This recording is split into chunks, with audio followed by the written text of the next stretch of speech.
Somebody started the show without me. Did you do that? Damn bird.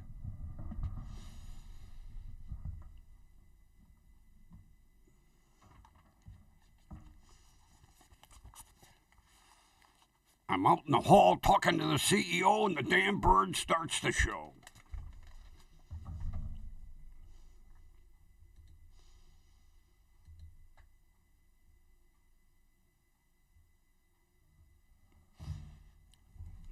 Oh, look at that. The tablet booted right up. Unbelievable. Well, all right, let's get, okay, we got to hit this. And we hit this. And we hit this. And we hit this. And this. And this. Okay. Tablet's booted up. The microphone's kind of in my way. Hey, Lynxfur! Did you go out and grab a $60 steak?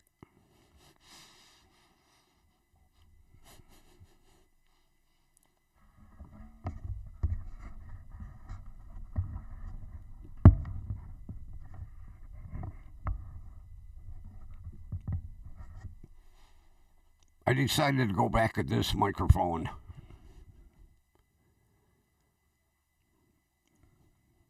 Gee, where's Kathy? Hello, where are you?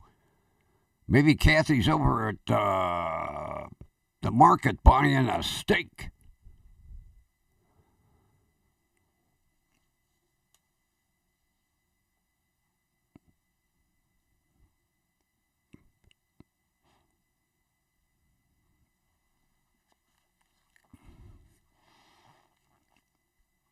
Up.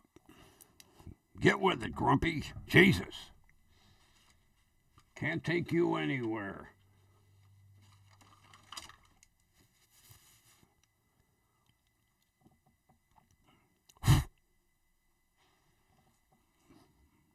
There we go.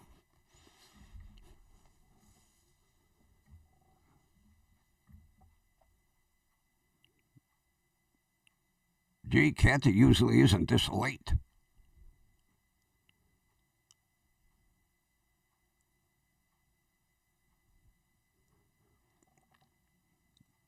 Yeah, you know the hell with investing in Bitcoin. I'm going to invest in beef. Unbelievable.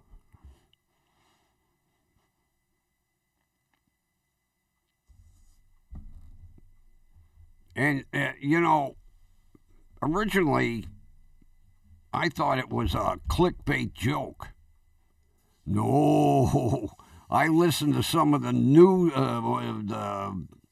news stations down in Florida. Holy shit.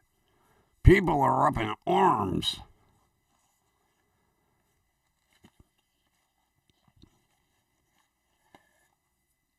And you know the interesting thing is that isn't even the best cut of meat. Can you imagine what a fillet mignon would cost, or maybe a nice pound and a half porterhouse?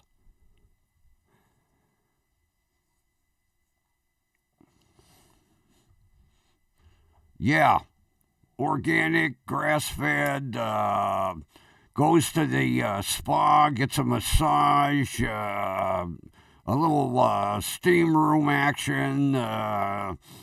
Yeah. Their feet never touch the ground because they cart them around in golf carts, you know.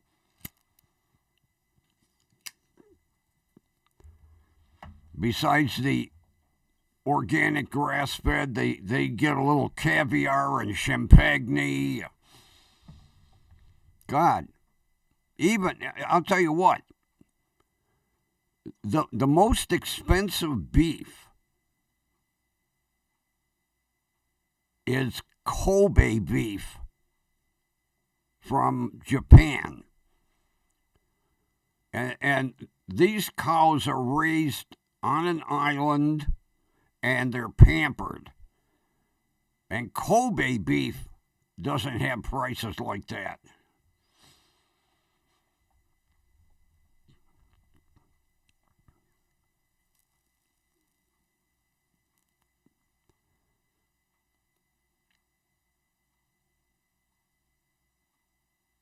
That you know, they do take advantage of seniors down in Florida.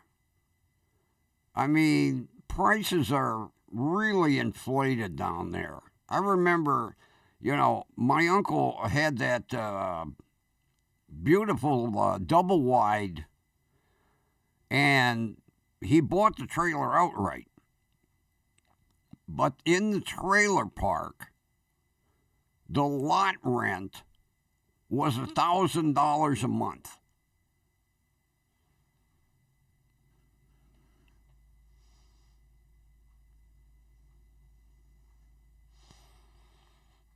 It's all Publix. Every Publix in Florida.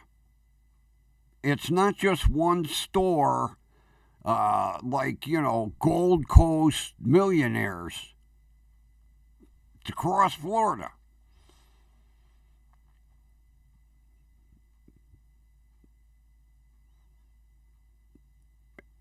Now, I don't know what states all have Publix, but it would be interesting to see what prices would be in other states that have Publix grocery stores.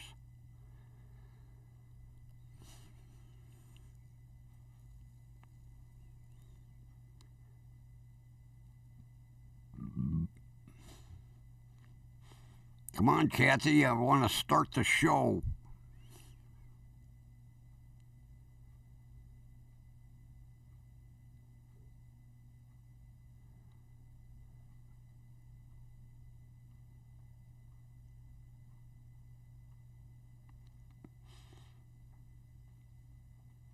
Well, aren't, isn't that like two of the biggest goddamn cattle states? Isn't there like cows for as far as the eye can see?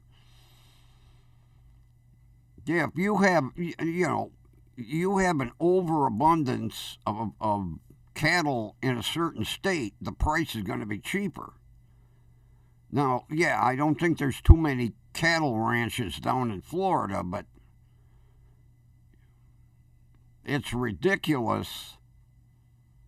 You throw a bunch of, you back a truck up to the packing house and you take, semi loads of beef across a couple of states, it don't make it that expensive.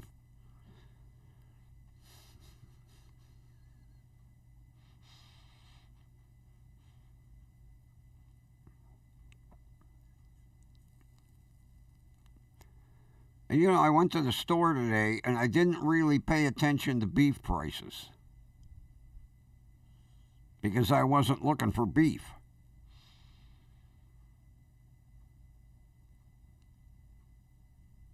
But as far as like, sausage, kibasi,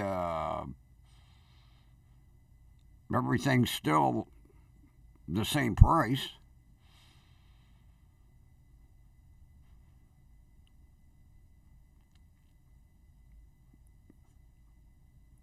Come on, Kathy. Where are you?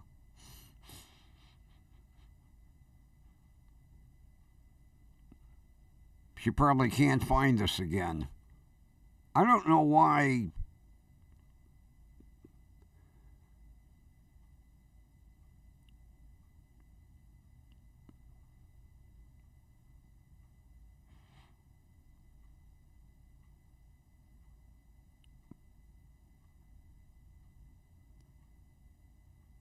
Man, the last porterhouse steak I looked at was it was a pound and a half, and it was like $28.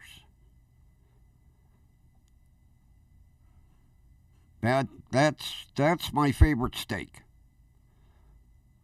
Whenever I would be out somewhere, I it was a porterhouse or nothing, especially if somebody else was paying for it. There were a lot of times when I was, managing body shops. State Farm would take us to dinner. Uh, all the insurance companies, and whatever you wanted to order. So I'd order a nice thick porterhouse.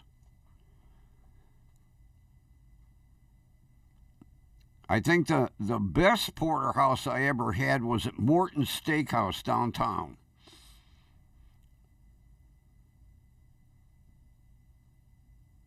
This goddamn steak came out looking like a side of beef. It was hanging off the platter. I never saw a porterhouse steak as that big in my life.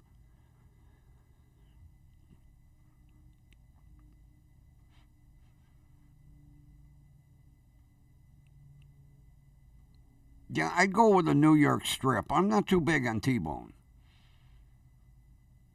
A nice, thick New York strip. I'd go that route.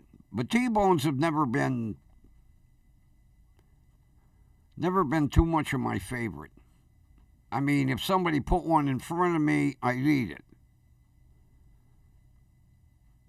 But if I was ordering it, and depending on the menu, sometime if an insurance company would take us to dinner, there wouldn't be a porterhouse on the menu.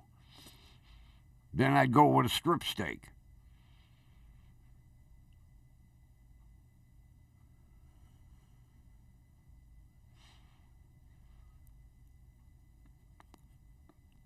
Oh, that steak from Morton's was oh, I could yeah, I literally could have used a butter knife. Of course, Morton's is located in the Ritz Carlton, so everybody's getting top notch meals.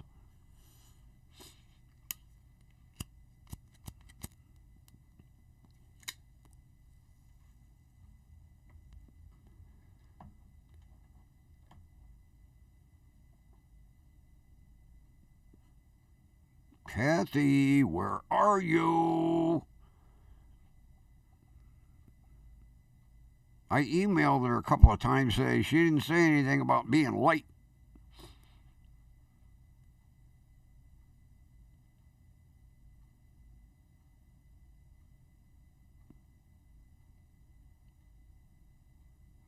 And I don't think there's a basketball game.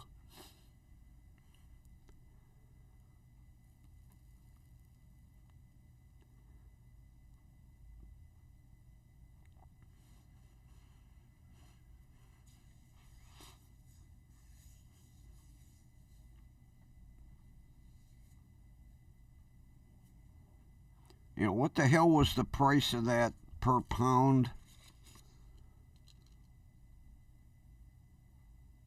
$49.99 a pound. That's ridiculous.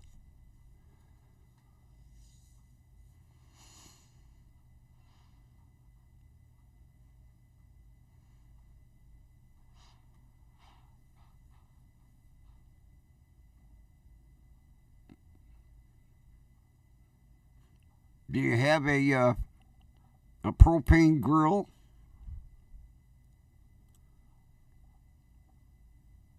Or are you gonna do it right and make a charcoal fire?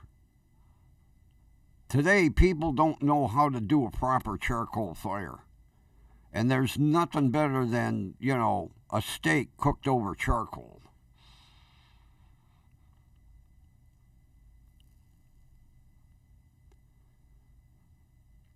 You know, a lot of people, they use too much goddamn lighter fluid. And even when the coals get, you know, nice and white, you can still taste that goddamn lighter fluid. You only put a little squirt on. Put enough little kindling and paper, and I used to have one of them charcoal chimneys. You put your kindling and some newspaper in the bottom, and you fill it up with charcoal, and you start it in the chimney. And the chimney basically gets all the coals going, and then you just pour them into the middle of the grill.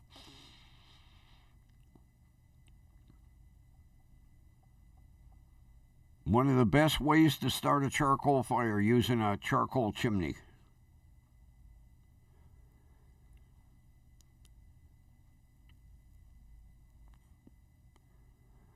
There she is.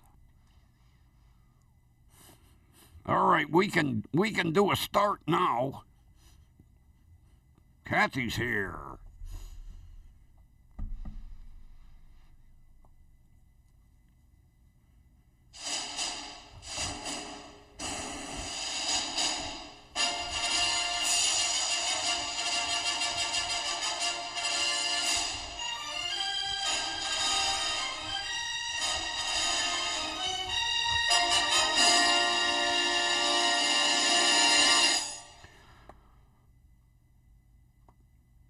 Broadcasting from beautiful downtown Cleveland, it's station WDWL TV with me, the Grumpy Old Man, and we are brought to you by Grumpy Vulture Productions. And unbeknownst to Grumpy and the manager of the station, we received not one, but 2 stars on the Hollywood Walk of Fame. The station got one for television, best YouTube show ever, and Grumpy got one for video, best YouTube show ever. We got 2 stars on the Hollywood Walk of Fame and didn't even know it. And the damn cheap assholes didn't even fly us out there. But at least they send us the framed copies of the stars.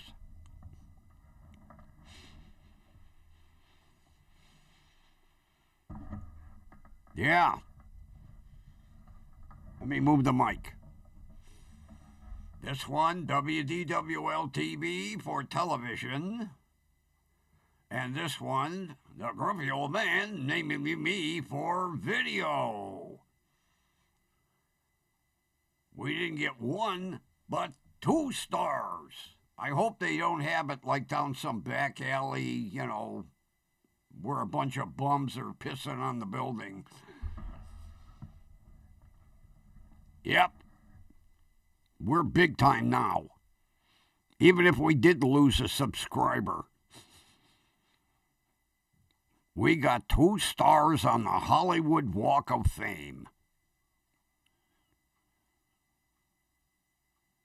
That's basically what held me up from coming in the studio, because the CEO was actually, for a change, congratulating me. Ho, ho, ho, ho, ho.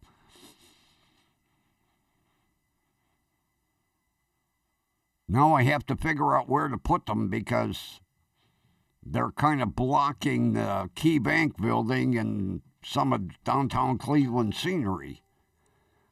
But I put them up quickly so that everybody could see them.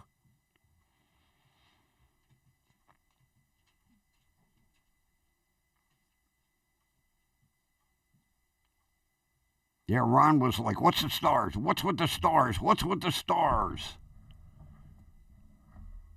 Presented by to the Grumpy Old Man Commission for the award of Best YouTube TV Ever.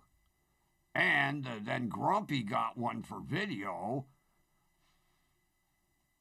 for the best YouTube show ever. Look at that, ever. One for TV, one for video.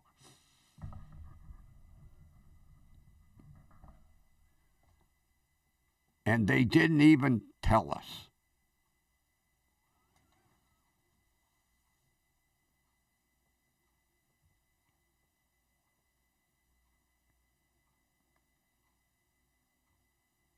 Oh, what'd you do? Hook a chain behind the F-150 and drag an old dead tree up to the house, grab the chainsaw,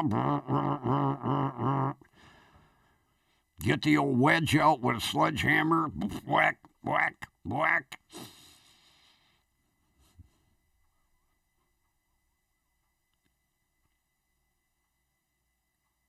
Yeah, as a matter of fact, I was watching a video a couple of days ago. Some of these commercial log splitters are unbelievable. They drop a big ass goddamn section of tree in that's like 24 inches around, and there's multiple blades, and it cuts it into perfect firewood.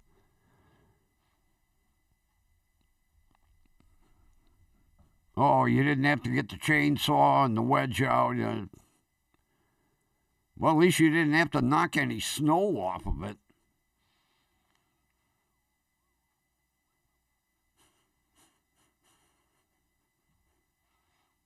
Ron and I were talking about the beef prices. I'm thinking of basically getting a bunch of barbed wire in the backyard, raise me some cows back there.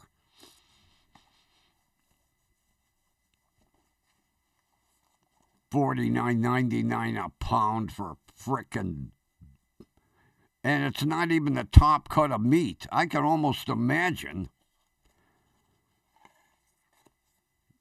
God, today I went up to Mark's and I got a beautiful rack of baby back ribs for $7.26. Half of them are in the crock pot with sauerkraut right now, and the other half I'm going to slow bake in the oven. I got a nice recipe. $2.75 at 4 hours, wrapped in aluminum foil. Then you take it out of the foil, you slather it with barbecue sauce, and you put it under the broiler until the sauce bubbles. And guaranteed to fall off the bone. So the other half I will be slathering with dry rub.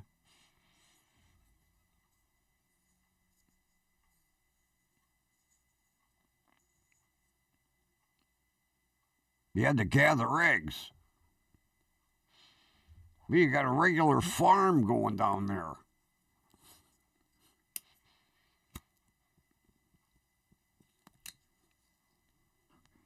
Although nothing better than having your own chickens. You know, they changed the codes in the city. You can have chickens. You can't have roosters.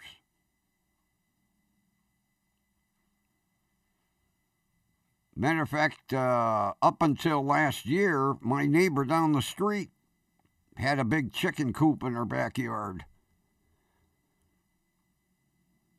It got to be the point they were pumping out so many eggs, she couldn't give them all away. She'd call me and go, "Need any eggs?" "No, Melissa, you gave me 5 dozen already." "Well, I got more." But then, after the chickens reach a certain age, they stop producing eggs. So as her chickens slowly stopped producing eggs, they ended up in soup. And then she got rid of the chicken coop.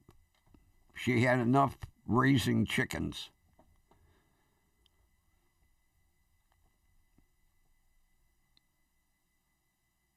My parents would be turning over in their grave if somebody had a chicken coop in their backyard.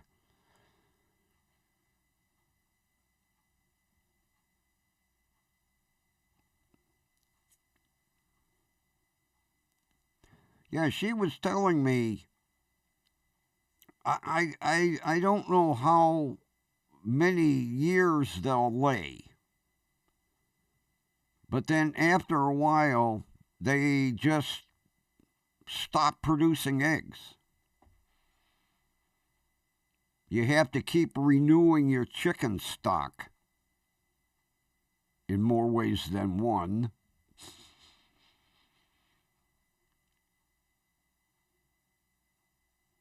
Yeah, I think she originally had 20 chickens. And then slowly, one by one,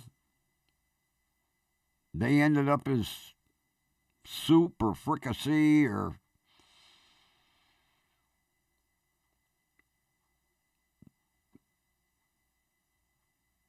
And then when she got down to like 5, she gave the chickens away, tore down the chicken coop.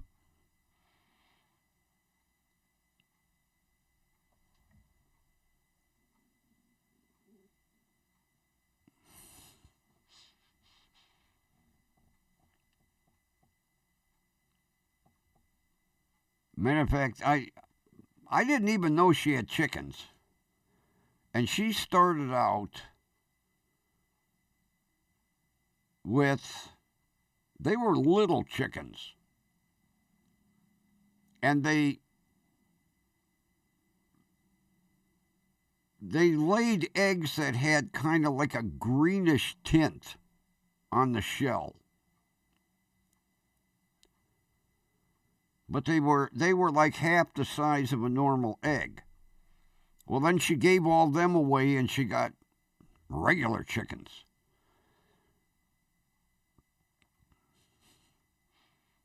Although I'll tell you what, they're nothing better than a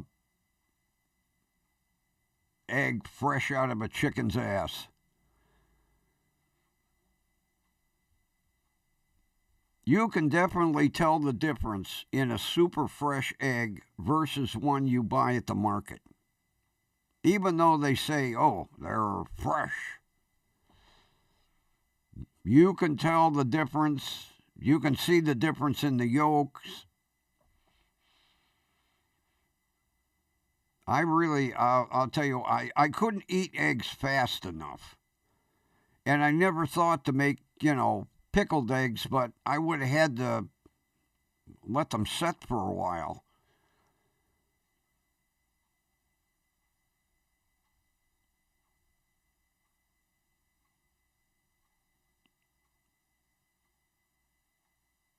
I think that's what she started out with. They were little.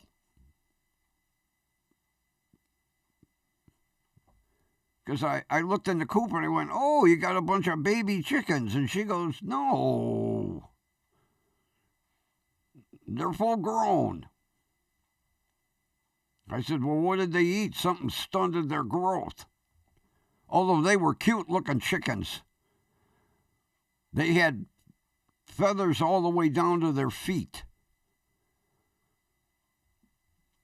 And they looked really fluffy. I didn't pet one, but they were cute looking.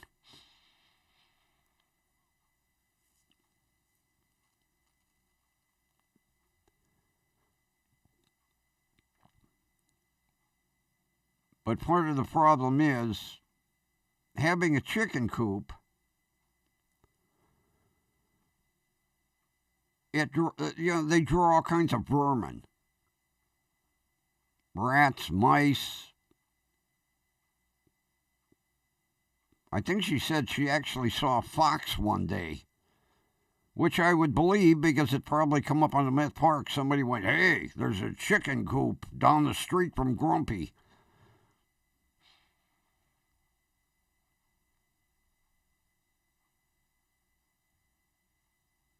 But you'd hear them chickens, and it was amazing how many people in this neighborhood had chickens. Although every now and then you'd hear a rooster and they'd be like, uh-oh, that's a no-no. And then the city would come out every 3 months and inspect the coop and the chickens. And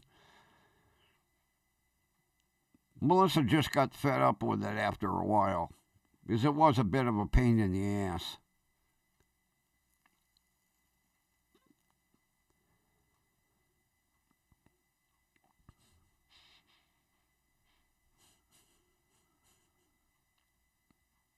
But those were good eggs, I'll tell you.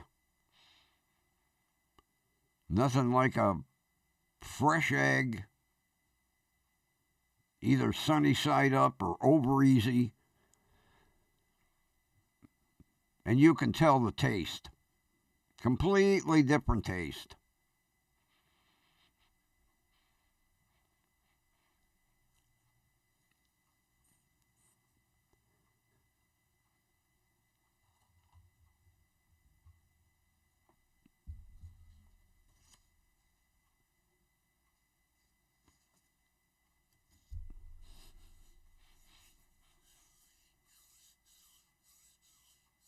I'll have to check the news real close tomorrow and see if there's any more about Publix markets. I'd like to know if it's just Florida that they're gouging the shit out of people, or if all the Publix. I don't know what states have Publix markets.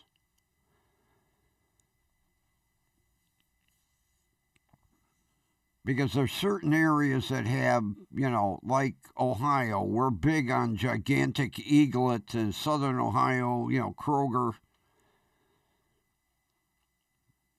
Then in some of the southern states, you got Piggly Wiggly. And then out west, you've got King Super. And of course, Publix, and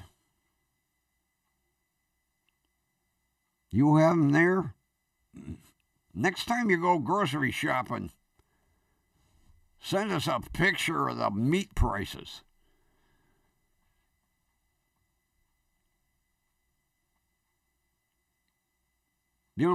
Up until this meat bullshit, I've heard people praise Publix. They love shopping there. Damn it.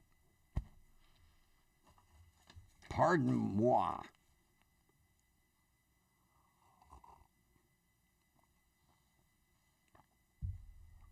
Oh, good coffee. When I picked up my baby back ribs at Mark's, I walked over in the coffee aisle, and they had Jim Beam original bourbon-flavored dark roast coffee, 10 pods for $2.99. I was like, oh, this can't be right. So I went over to the price scanner. Blip, $2.99. Okay, I'm cheap. It's not bad.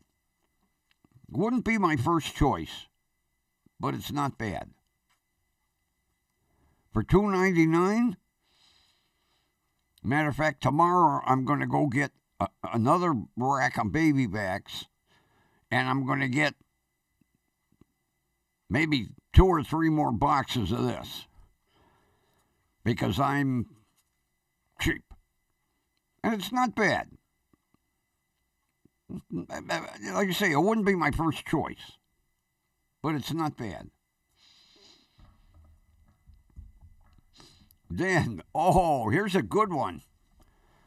I took that shitty camera back to Staples today. And it was the same girl from the other day. And she goes, weren't you just here? I said, yeah, I'm returning the second camera. And she said, she looked at the box and she went, you know, you're the fourth person today. I says, oh, come on. She walked over to the box, and there were 3 other cameras like the one I had, all with the same complaint. No zoom in and out. They would mirror, they would flip, would not zoom in or zoom out. Like this one. I love this one. I can zoom in, I can zoom out.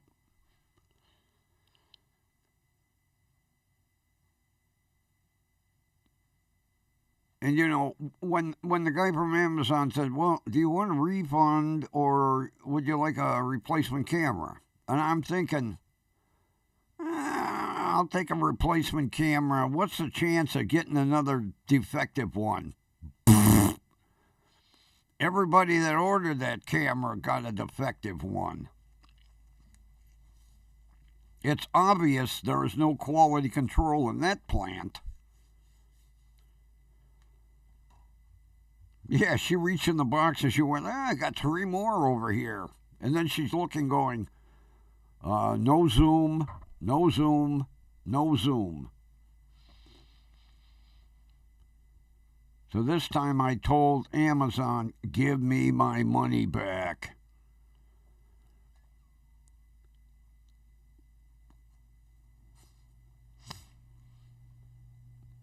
You know, it just goes to prove, Kathy, there's no quality control anywhere today.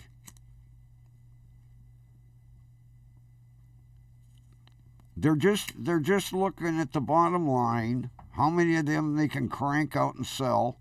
The major problem is, if you're cranking out crap, you ain't making no money because everybody's returning them.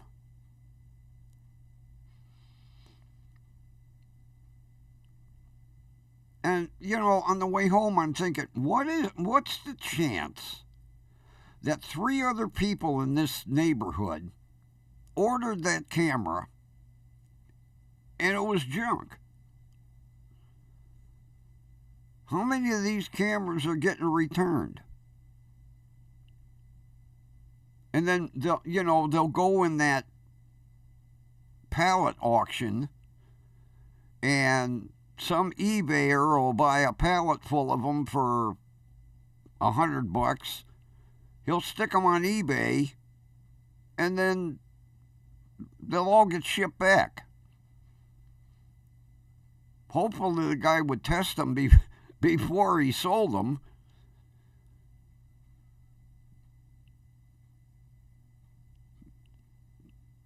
Matter of fact, I keep forgetting. I want to go up to that bin store my son was telling me about,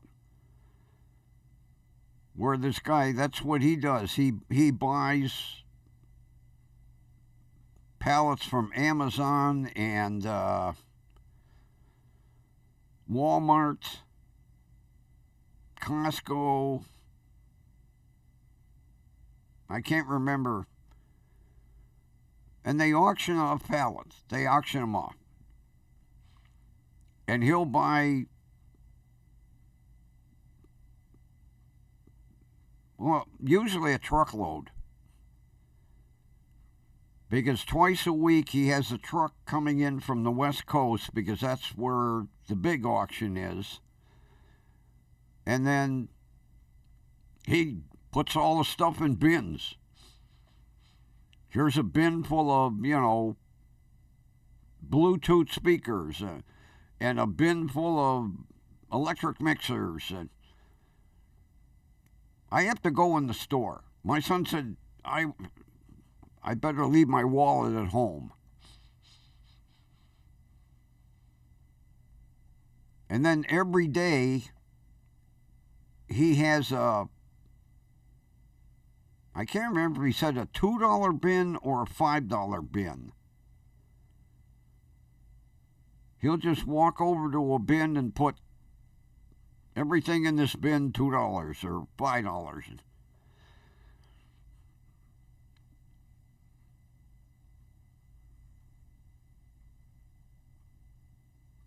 I got to check it out.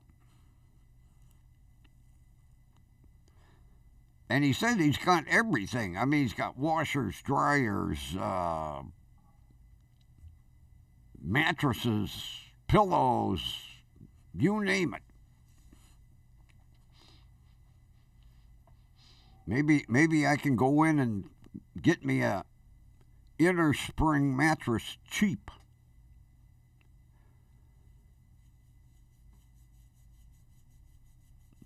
No more memory foam for me. My pain management doctor said it's not good for somebody with back problems. I said, well, what should I get? He said, inner spring. I almost bought one. Walmart had a Serta. Was on sale, but by the time I made my mind up, the sale was off. Because I need a twin XL and I want it 12 inches. I've got a 10 right now. And my deep pocket sheets will go up to a 12 inch. So I want to get a 12 inch mattress this time.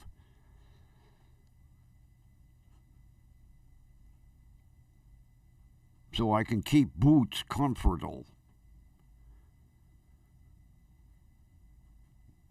Because he sleeps all day and then he sleeps all night. Well, except when he wakes up and decides to give me a massage. God, last night, man, he went crazy. His feet were, all 4 feet were going like 60 miles an hour.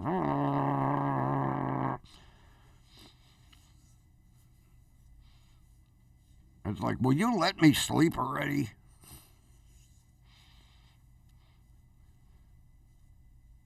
Oh, and I got a, you know, you can tell things are shrinking. I walk down the pop aisle and I look on the, and it says Fago, and I thought it said 12-pack, 2 for $7. No, 2 for $5. So I was like, well, let me try Fago root beer. I've never had Fago root beer. I slide the thing out, and it's not a 12-pack, it's an 8-pack. Everything's getting smaller. The 12-packs is now 8-packs. But for $2.50, I'll try it. I'll see what Fago root beer is like.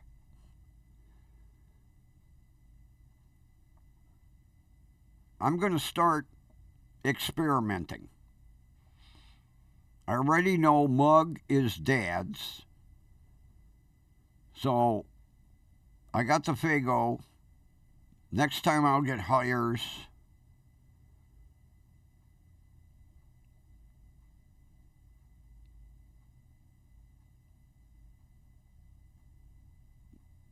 And I can't remember all the different brands of root beer, but I'm going to start experimenting. See which one I like the best.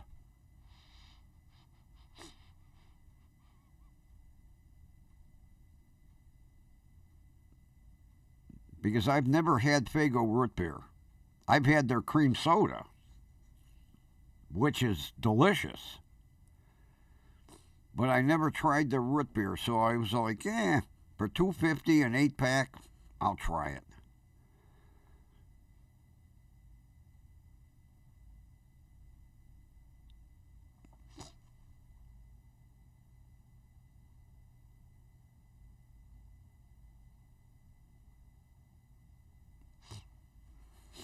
Oh, Temu, $3. I bought two of them. I got one in black and one in gray. As a matter of fact, today when I was going through Mark's, a guy went, "I like that beanie. Where'd you get it from?" And I said, Temu.com. So he told his wife, "Write that down." I said, "You never heard of Temu?" He said, "No, what's Temu?" I said, "They sell everything under the sun." But I said, when you go to look for the hat, I said, at the top there will be a banner that says local warehouse. I says, only buy your stuff local warehouse. Because if you buy it from the Chinese warehouse, you have to spend a minimum of $20.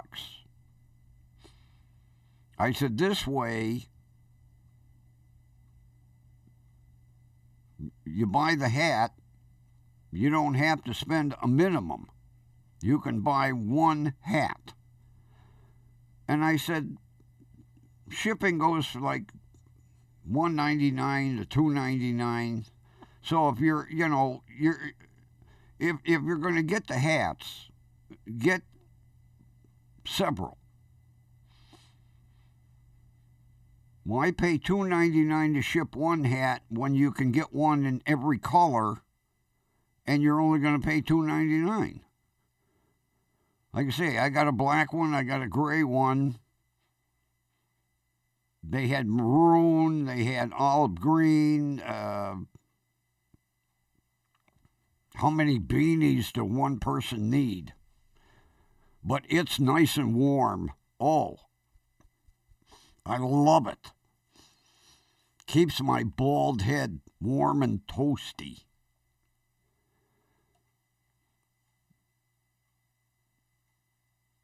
And it's pretty heavy. I mean, it's not cheap, thin crap. It's a nice, heavy material.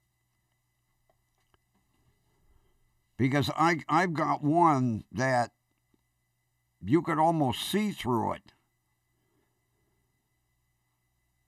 I can't remember where I got that one. But this one is quality. Very, very good quality beanie. I'm quite happy with it. Oh, yeah, Kathy, they had the hats. They had T-shirts. They had hats, T-shirts, beanies. There was one other. Yeah, the T-shirts, they had hats, they had beanies. I can't remember what the fourth item was. Yeah, I was going to order a shirt, and I was like, oh, my God, I've got enough T-shirts now. But it would be cool to have a T-shirt to go with the beanie. Although you're wearing the T-shirt in the middle of summer, you're not going to wear a beanie. Yeah, mine says crew member.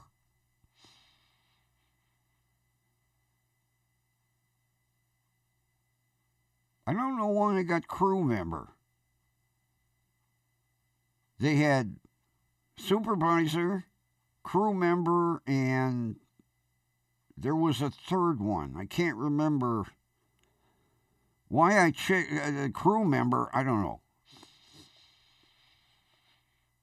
I'll have to go back on look it up again. But like you say, I probably have 10, 12 beanies.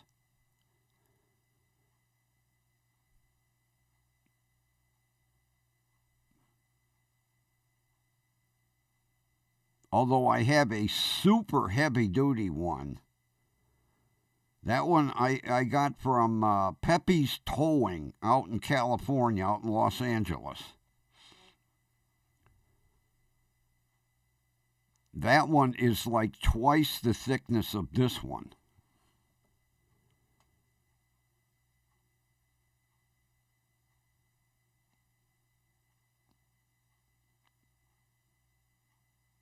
Maybe that was the third one.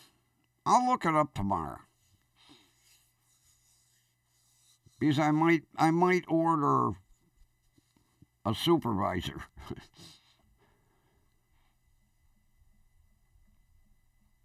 But for $3, yeah, ordering is sometimes a crapshoot.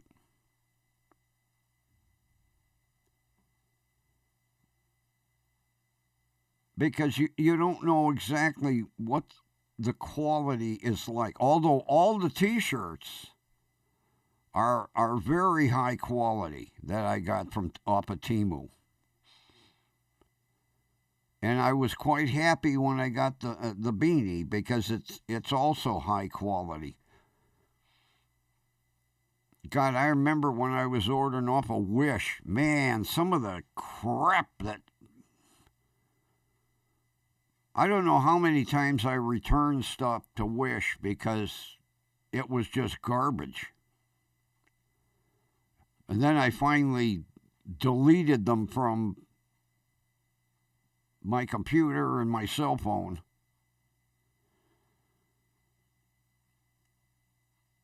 Because who told me about Temu? Marianne told me about Temu. I says, what's a Temu? She said, well, it's like a higher quality Wish. I can't remember what I ordered to test. What the hell did I order? Whatever I ordered, I was quite pleased. And now I'm addicted. I don't think a week goes by I don't order something. Yeah, I have a bad habit. I go through my eBay stuff. I check shipping on my eBay items. And then I click on the old Temu website and I'm like, oh, I like that. That's where I got all my flashing lights for the Passat. And I'll tell you what, they are high quality. And I only paid like $15 a set, where if I would have bought them like off of eBay, I'd have been paying $30 or $40 for the same goddamn lights.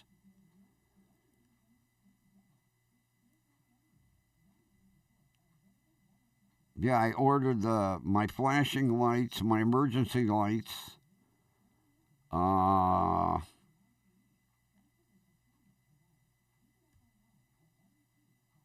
Well, yeah, I ordered some more. I ordered grill lights. It's a set of 8 synchronized flashing grill lights.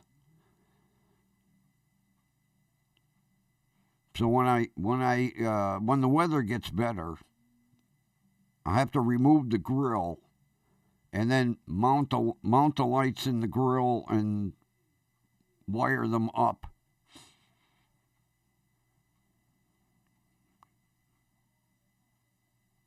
And then I have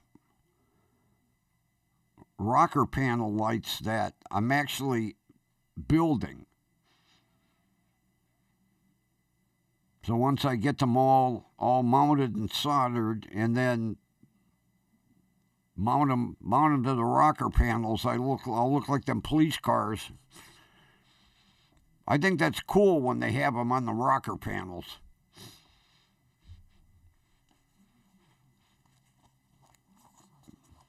I'll need, at the rate I'm going, I'll need another battery and alternator just to power all the frickin' lights. Good thing they're LEDs.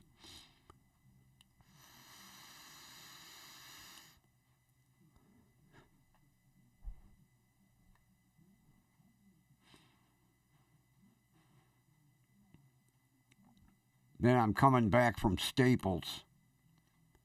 I look in my rearview mirror and there's a goddamn Cleveland police car like right on my bumper, and I was like, oh, fuck. Here we go.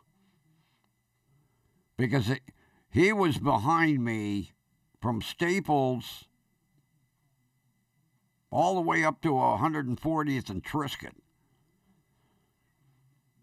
And I put my left turn signal on, and he pulled up next to me. And then he went straight when the light changed, and I hung the left turn onto 140th. I was like, I could have swore he was running the license plate. I was like, oh, here we go. Fictitious plates. I was waiting for the roof lights to turn on. God, I can't wait to get the title in my hands. Jesus.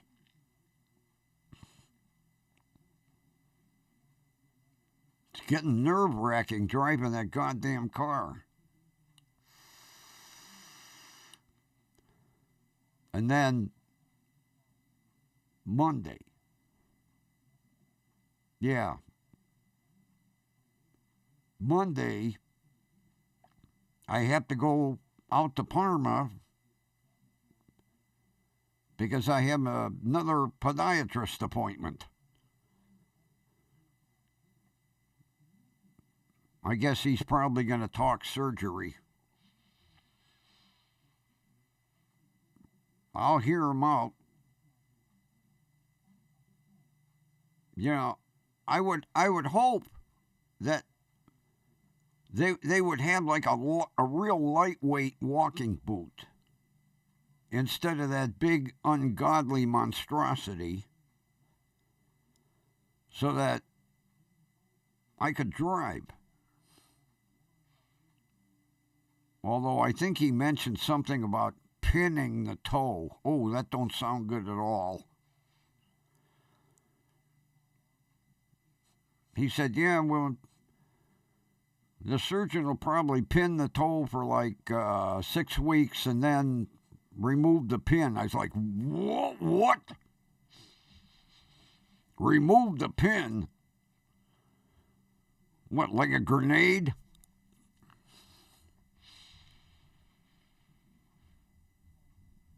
Because I'm going to tell him, I need to drive. And the pedal spacing is so close that there's no way I could drive with a walking boot. No damn way. I'd be pushing the brake and the accelerator at the same time. So we'll see what he has to say. Appointment's at 1 o'clock.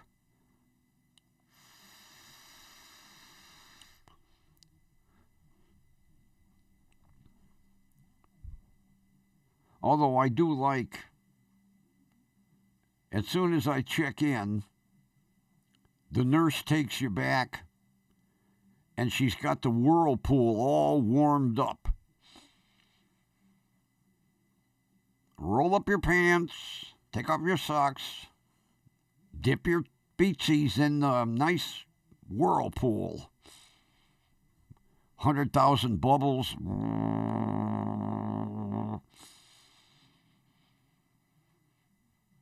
She does that for about 5 minutes. Then she takes a light bristle brush, does a scrub, then dries each toe at a time.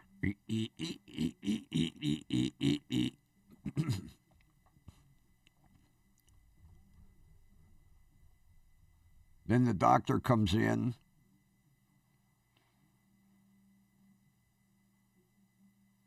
And sits with his back to me. Stick your foot up here. Brings out his Dremel. Little trim here, little trim there, little buff. Nothing like getting a pedicure. I'm going to ask him Monday. What? No toenail polish? Come on, Doc. You've already shaped and ground and buffed. Don't I get a little toenail polish? I'll take bright red.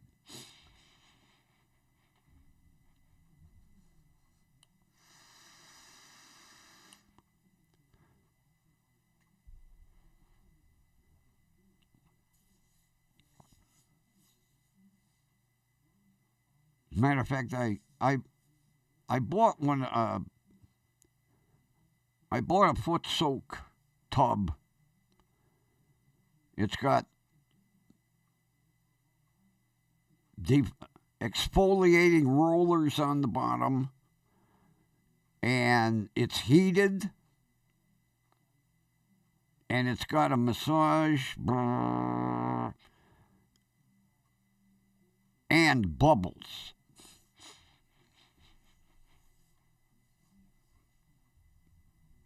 A couple times a week, I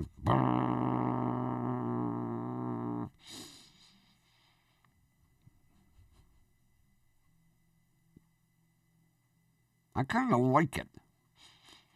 Although I like the one the doctor's got better. It's like a boat motor in that thing. Because you put your feet in and it's got a lid that goes around your legs. And then she turns it up.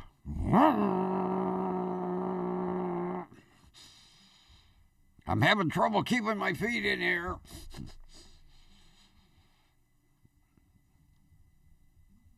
Although the first time was, I wouldn't say, well, yeah, embarrassing. She's drying one. I was waiting for her to go. This little piggy went to market. This little piggy stayed home. Drying each little toe.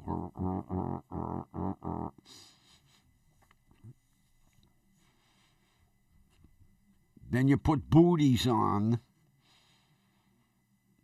And you walk over to the exam room. And then the doctor comes in. Sits down with his back to you. Give me a foot. Oh, not that way, you asshole. Then she wheels over his little instrument table with a multitude of clippers and picks and the Dremel. Because the first time he pulled it, I said, I use one of them at home. He says, well, I'll show you the proper way to use it. You're not grinding metal here. Yeah, it's a goddamn cordless Dremel. Buy it at Homeless Depot. You would think that it would be some fancy surgical, supplier. Nope. Cordless Dremel, just like the one I've got. Multi-speed.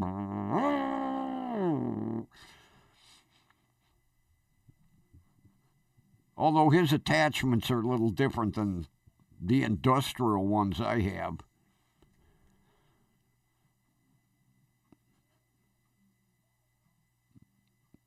Although when I leave, feels so nice. And then the toe pain kicks in, and I went, well, there went that foot massage.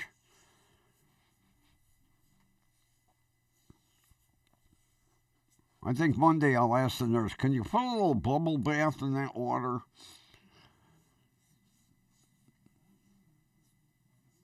I don't know what she pours in it. It don't bubble.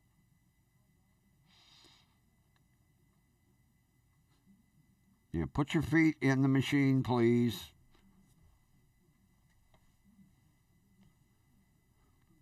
Put the lid on.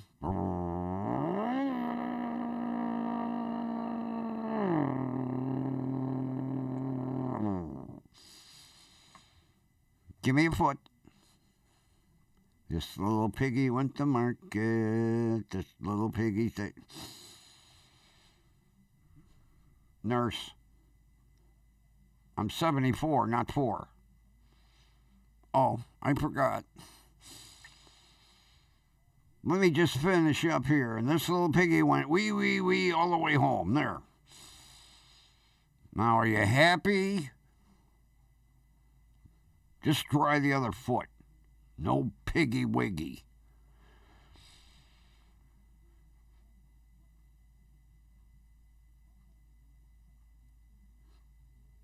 Yeah, I'd like to see the look on a brand new nurse's face. You're going to be working at the podiatry clinic. Oh, really? What does that entail? Come on in, I'll show you. I'm not drying nobody's feet. No. It's part of the job. Oh. Really? Did you see his feet? There's worse. Well, everything's all right except that toe. I got to get it fixed soon. I'm starting to get a callus right on the tip of the toe because I'm walking on the toe.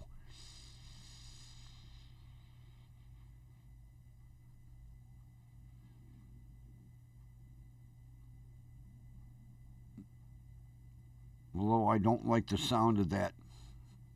Well, when he straightens it, he'll stick a pin in it.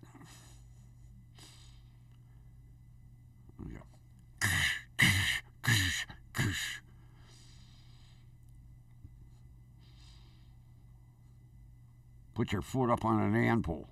Whack, whack, whack. Although it will, as much as I regret, the thought of all this, it'll be nice to walk normal.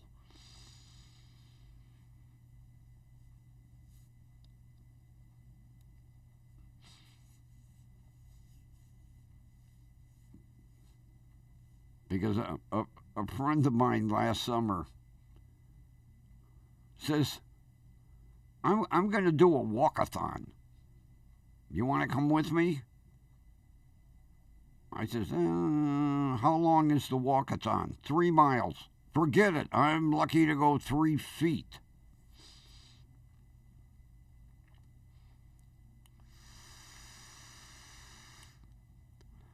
Oh, I saw an article. I read a news article today that just literally pissed me off. It was about the Olympic diver, Greg Louganis.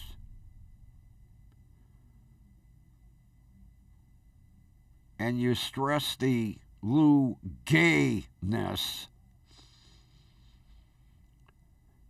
He decided he's going to go live in Panama. He's going to do Panama for maybe a year, and then he's going to go try New Zealand.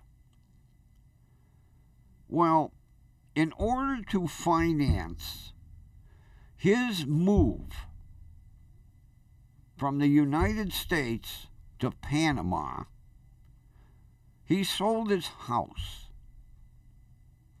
along with 3 of his gold medals.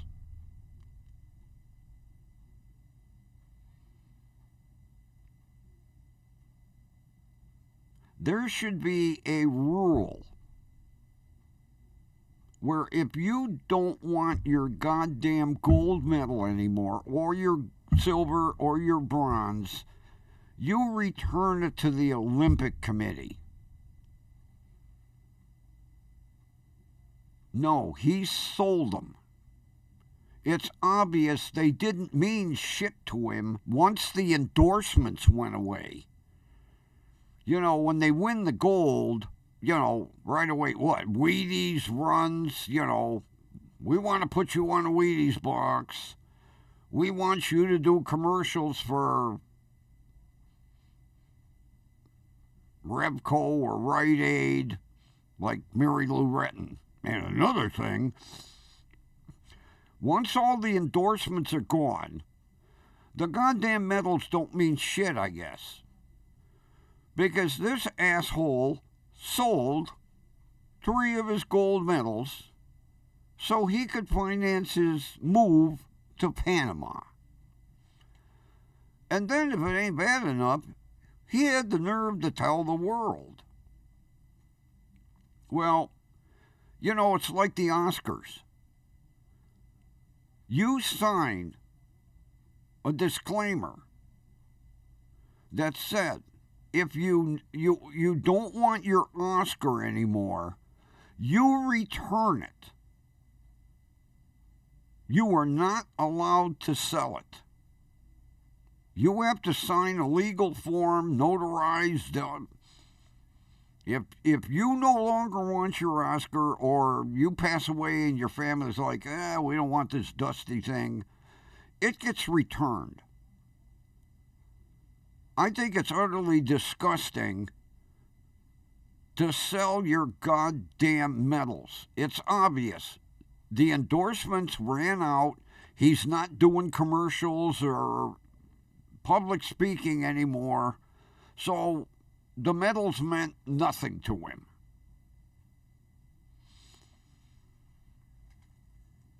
I really think the Olympic Committee should say, hey, whoever you sold them to, you give the money back, you get them goddamn medals, you give them back to us. Yeah, the medals only meant something when he was getting, thousands of dollars in endorsements. Now that all that's gone away, piece of crap. You want to buy it? I really hope that there's some fallout from this.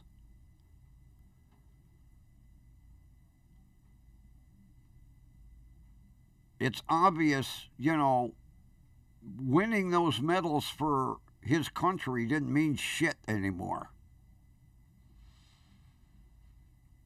Yeah, look it up, Kathy. There's an article.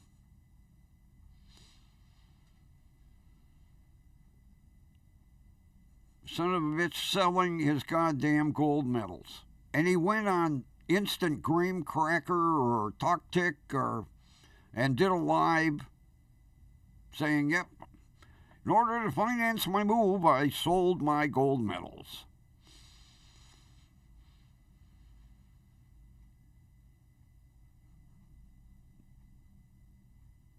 What they should do is strip him of his winnings.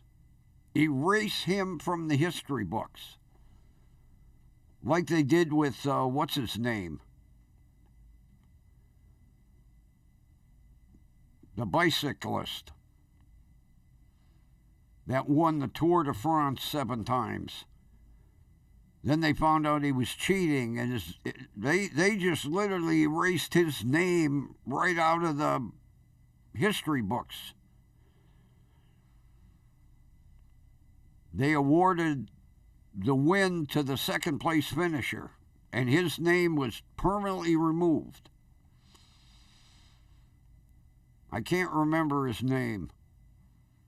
Mr. One Testicle.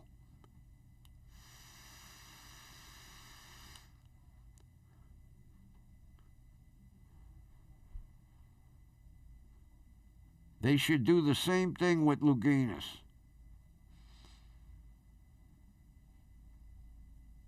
Absolutely goddamn disgusting.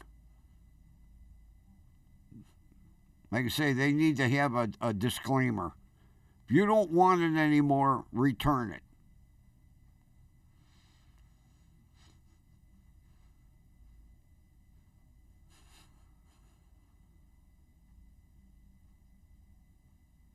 Who was the bicyclist? Mr. One Testicle. I can't think of his name.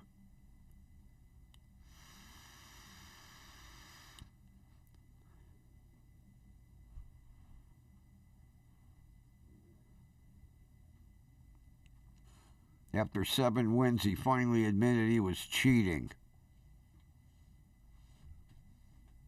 That's it. Lance Armstrong. Mr. One Ball.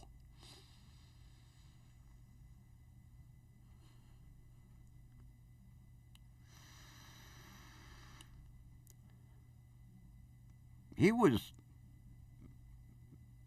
dating some country western singer, wasn't he? I'm pretty sure she was country western. And then she distanced herself from him.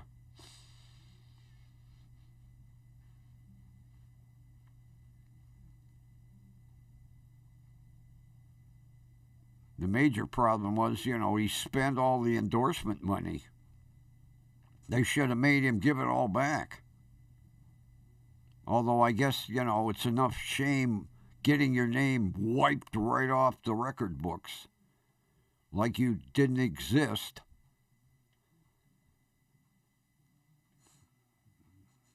Yeah, he was blood doping. A test that, well, now they have a test for it. Something about they highly oxygenate the blood and then they transfuse it back into you.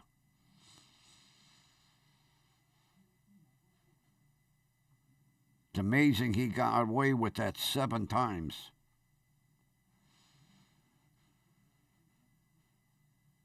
Now they test for it because he admitted he was a cheater.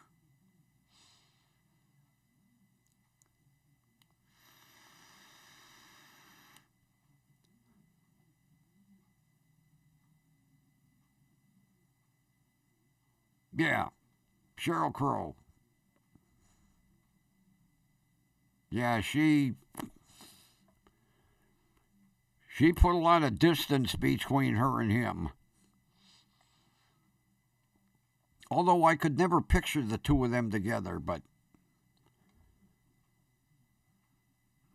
although I can't picture a lot of famous people with their significant others together, but although we know why Trump's wife sticks around, it's for the money. I bet she has a brick wall built right down the middle of the bed.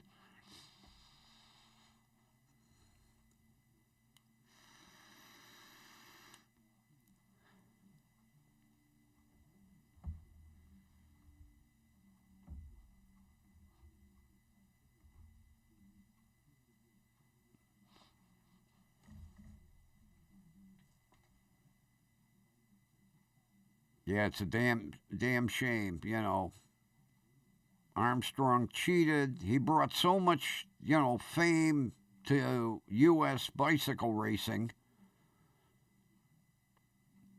And then to admit he cheated. And then you got asshole Luganis who isn't making any money anymore, so, these medals don't mean fuck. Get rid of them. They're collecting dust.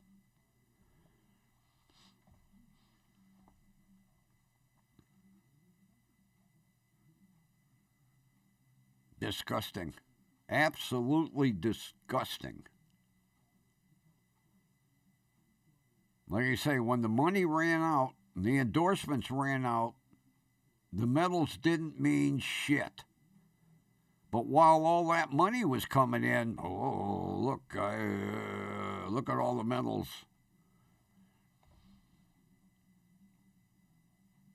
Then to move to Panama.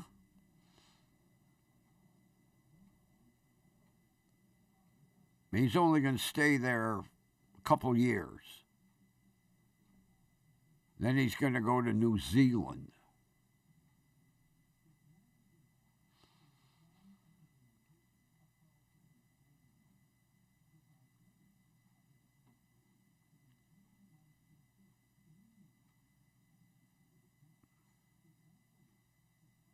That's almost as bad as, I can't think of his name, that one Olympian, well,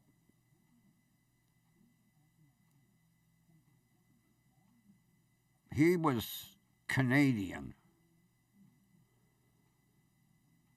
living in the United States, running one of the biggest goddamn drug cartels. Matter of fact, he's still on the run. They're still looking for him. I can't think of his name either. I can't remember if he was I think he was a snowboarder.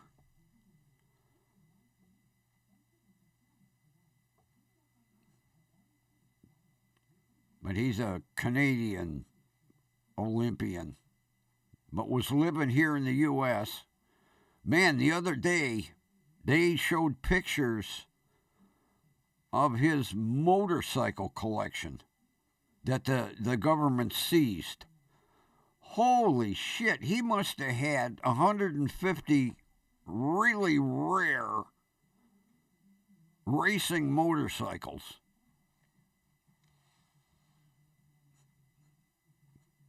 Of course, the government's got them now. That'll be a hell of an auction. I would like to see that auction because they will auction all them bikes off. He had some rare ones. But they're all racing bikes.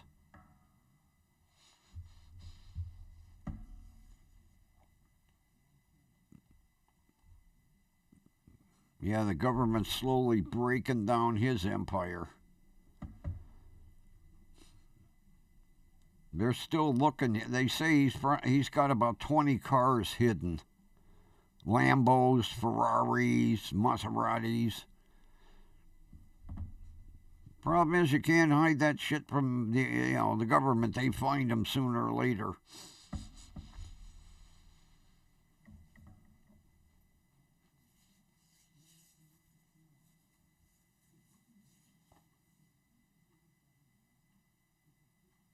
That's it. Yeah, he had wedding. Of all names, wedding. Yeah. Google his motorcycle collection. Holy shit. Millions of dollars of rare racing bikes. I was drooling over some of the photos. He's got some real extremely rare Ducatis and Moto Guzzis and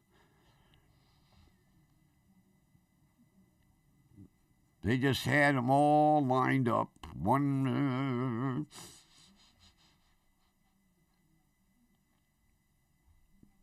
He can't hide forever. He'll piss somebody off, and somebody will call the FBI and go, "Oh, you want to know where Ryan is? I'll tell you."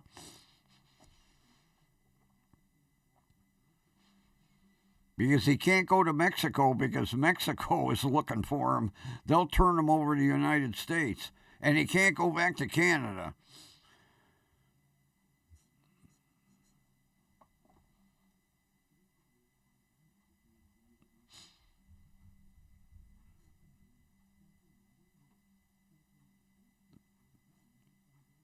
I like how we go room to room.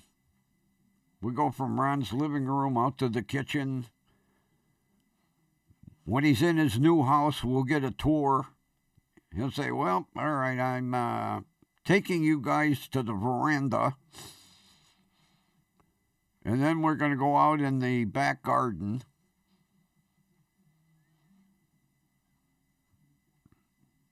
Yeah, that cracks me up with the British. In America, it's the backyard or the front yard. In Britain, it's the garden. I'm going to take you to the back garden, and then we're going to go out to the front garden, where I have a lot of aluminum foil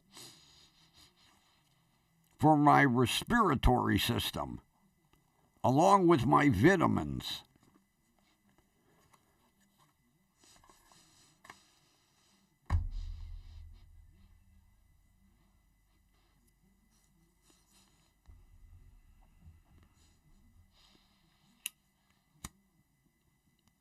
I saw a cute article today.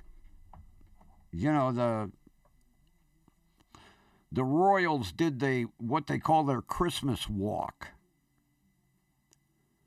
And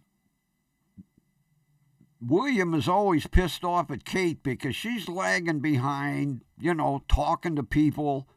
Well, that's part of your job. Greet your public. So she's doing the Christmas walk, and this guy is sitting on a chair, and as she approached him, the chair fucking broke. And he fell on his ass. And of course she inquired, are you all right? And he goes, yeah, the chair broke. And she made a joke. She went, one too many mincemeat pies for the holiday. William, he gets all pissed off when she stops and gabs with people. Well, William, get your nose out of the air and talk to the public like your wife does. She's doing her princess duties.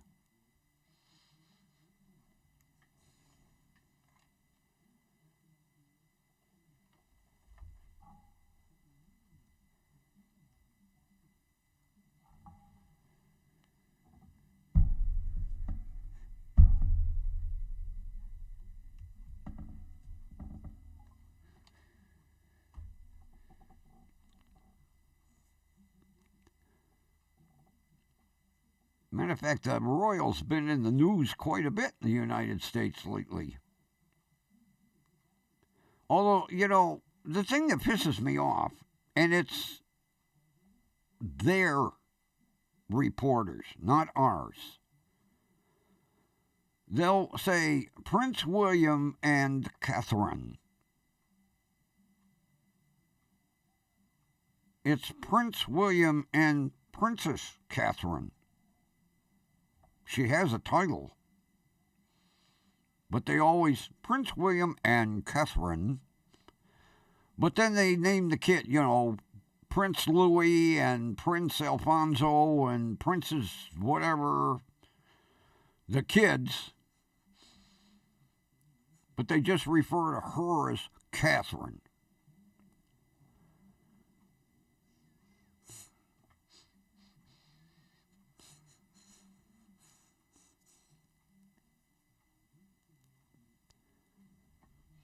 Yeah, just before showtime, I kind of checked the crock pot. Boy, them ribs smelled delicious.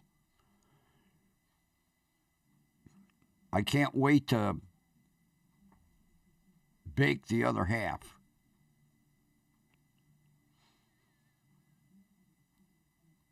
Because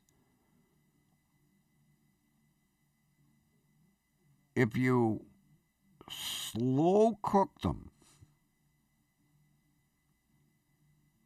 like the recipe says, and I've done them before, I just had to brush up on the recipe. No more than 275, wrapped in foil, for 3.5 to 4 hours. They will turn out fall off the bone tender. And since they're on sale, I'm going to go up tomorrow and buy another rack. And do a whole rack of baby backs. Because I could eat a whole rack.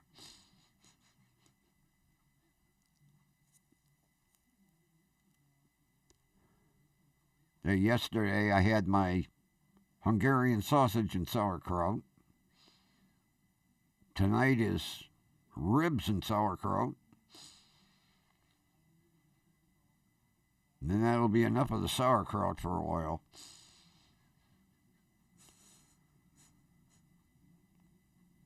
beautiful looking baby backs. Oh, meaty. Wow. I was amazed how meaty they are. And like I say, I got that whole rack for $7.26. Baby backs. So tomorrow I'm going to go, maybe I'll get 2 more. Pop them in the freezer.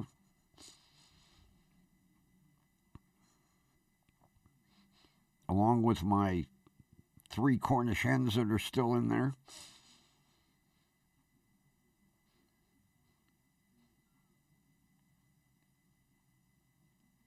I wish I had a rotisserie.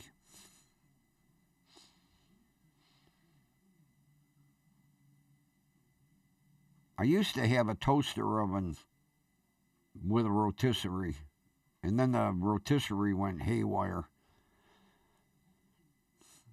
I love to watch a chicken going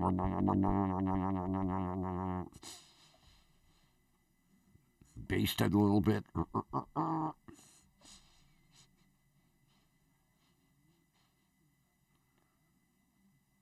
I guess I'll have to look on Walmart.com and see if they have any leftover Black Friday rotisseries.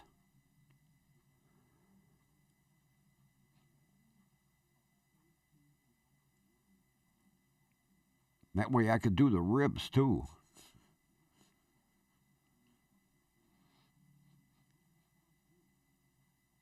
They should have some reasonably priced.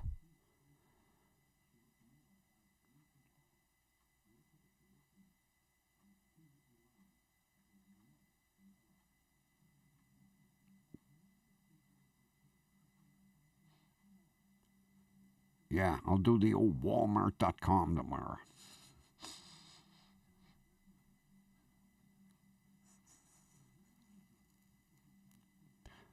Yeah, my letter carrier come today. She rings the bell and goes, I have some paintings for you. I said, oh, really? Yeah, let me go to the truck.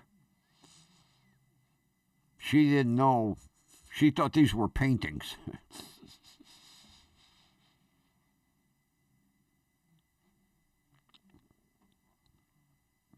Yeah, if I can get a rotisserie for a decent price, I'll buy one.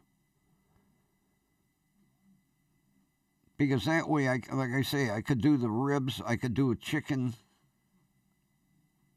maybe a pork roast.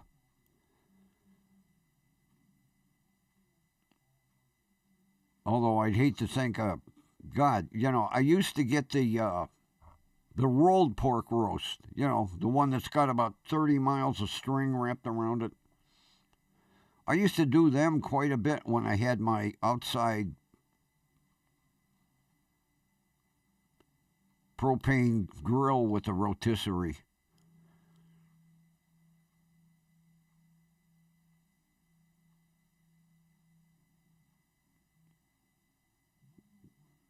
Yeah, Timu too. Yeah, they carry small appliances. I guess local warehouse first thing in the morning, rotisseries. Because I don't want no big expensive extravaganza. I just want something that I can do a chicken or some ribs on. I'm not doing no side of beef.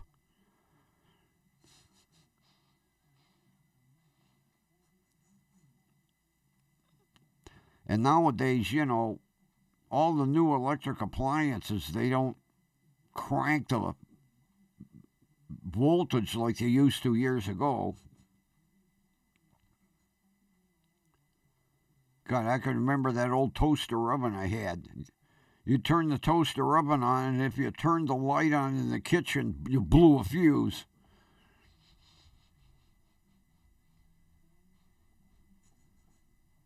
Yeah, just a basic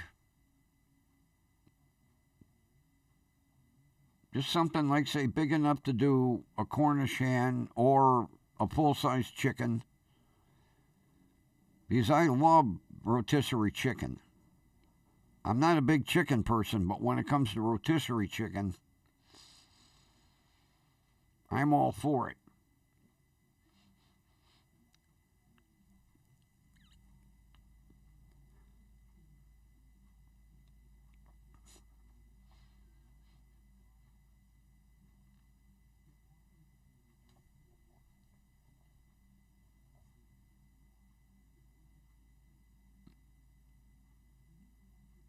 Yeah, maybe I'll check Temu first and then Walmart. Walmart can be a little pricey on stuff sometimes. Although it's amazing they're still advertising Black Friday specials. I guess every Friday is now a Black Friday.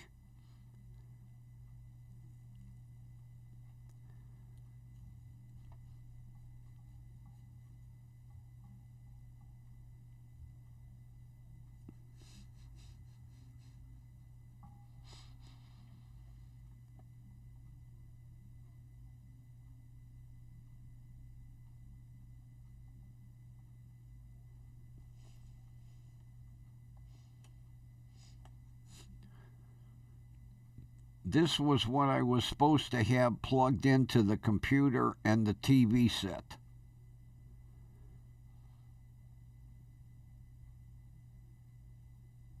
Now, of course, now I know what I need. Yeah, from the headphone jack on the computer to the aux jack on the TV. Then I would have had sound.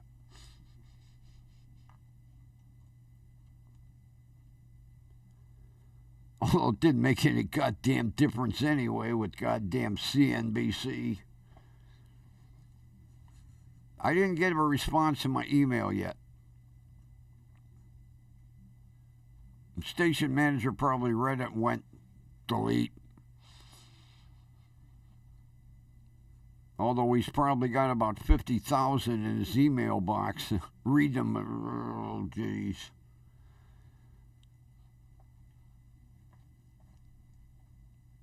Although, I really don't expect an answer. Or if anything, it'll be, sorry, we screwed up. We'll bite the bullet. It's not like they're going to give me free TV service or something.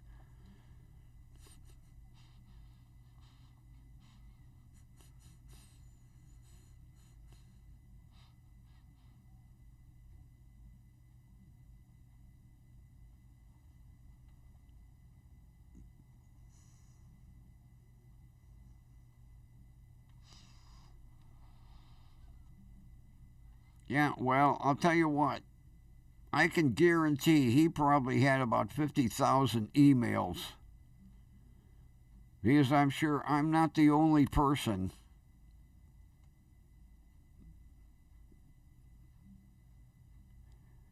And even though it was a blistering email, I left out the swear words. I was somewhat polite. But that was the dumbest move I've ever seen.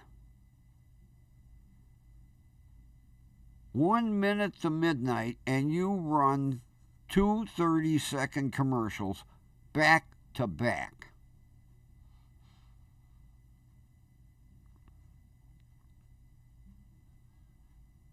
Oh. Kathy, have you seen any of the generic Viagra commercials?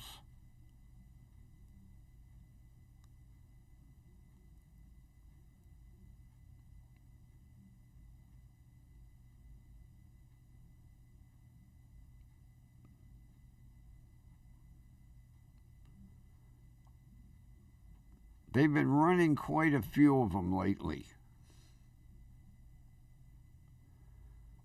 And they're enough to make you laugh your ass off. Because the wife looks like a New York runway model. And she comes on and goes, "We've been having problems in the bedroom. So my husband ordered this 87-cent a tablet generic Viagra. And we did it for 4 hours the other night." And I'm thinking, you got a wife that looks like a runway model. You need more than Viagra, buddy. You got a big problem. You got something like that, and you can't get it up.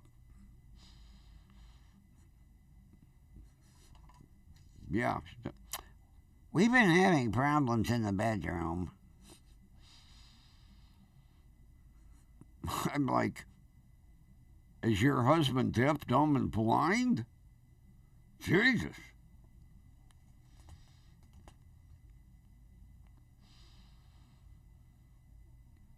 Oh, God, I'll tell you what, I've probably seen 6 of them today alone.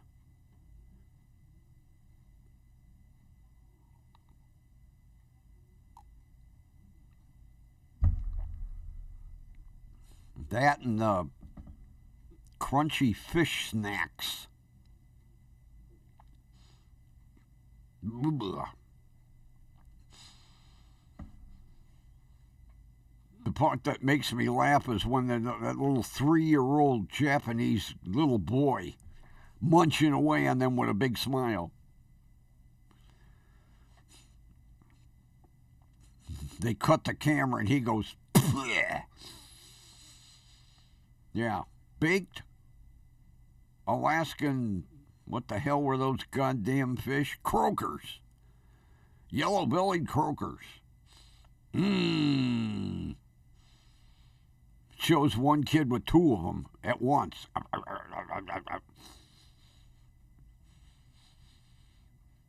Then the commercial's so hilarious, you know. It shows a woman with a bag of potato chips. And she goes, "We don't eat these anymore." And she pours them in the toilet.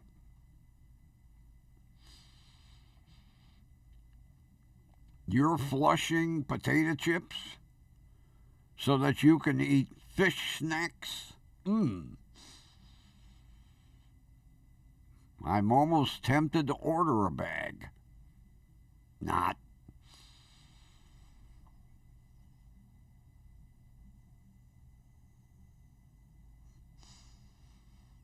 Oh, so you need ad revenue at 1 minute to midnight? What a stupid ass response. What the hell did those 2 companies pay? $10 million for 30 seconds? That they run them at the prime moment of the evening? Oh, what a stupid response. Oh, we need ad revenue. So when we were placing commercials during the 8 hours we ran the show, we decided to place 2 at 11:59.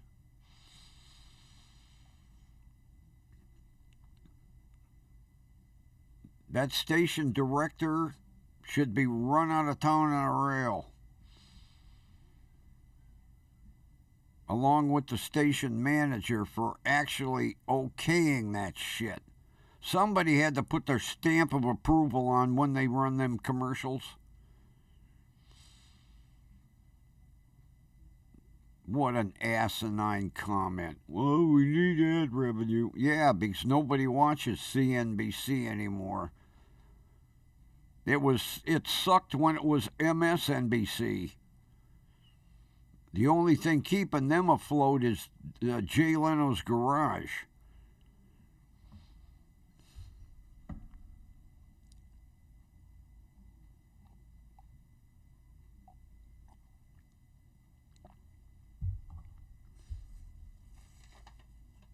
Every Monday,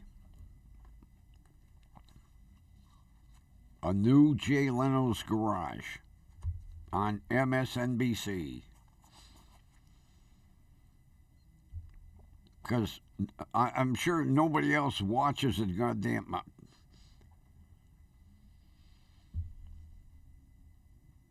I'm done with them. I think there's one program, I can't think of what the hell the program is that I watch, but it's not. I mean, if I don't watch it ever again, it's not like I'm gonna cry and go, "Oh, I can't watch it." They're done in my book. They could run National Geographic specials on Africa, and I wouldn't watch them as much as I enjoy watching them. Anything in the Masai Mara, the African plains, I love watching nature programs.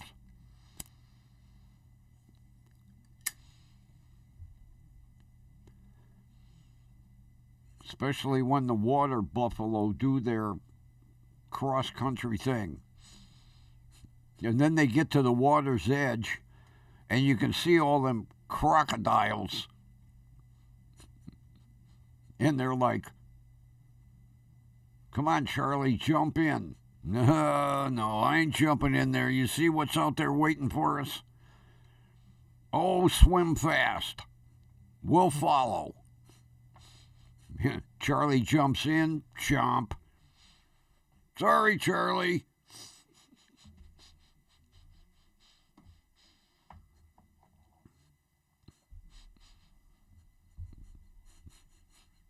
Then the crocodile next to him goes, "Oh, man, you got a water buffalo. I got a goddamn zebra. You ever eat zebra?"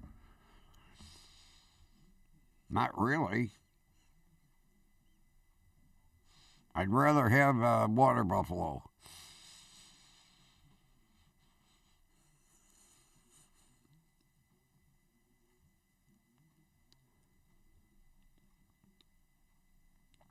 Yeah, there was a news article. Oh, I can't remember where it was. This idiot had 3 illegal cobras. And he had them in a frickin' Tupperware container. And he was feeding some other snakes. And he knocked the Tupperware container over, and the fucking cobra bit him. And then EMS didn't want to go in the house to get him for fear the cobras are running around the living room.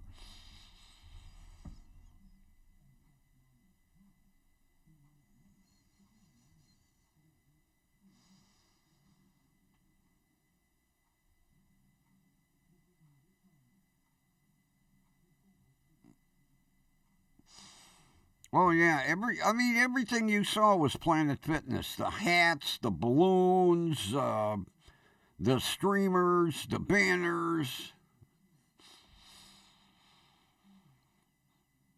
Yeah, the I don't know if it was Fish and Game, or they come in the house, and they ended up catching all 3 cobras.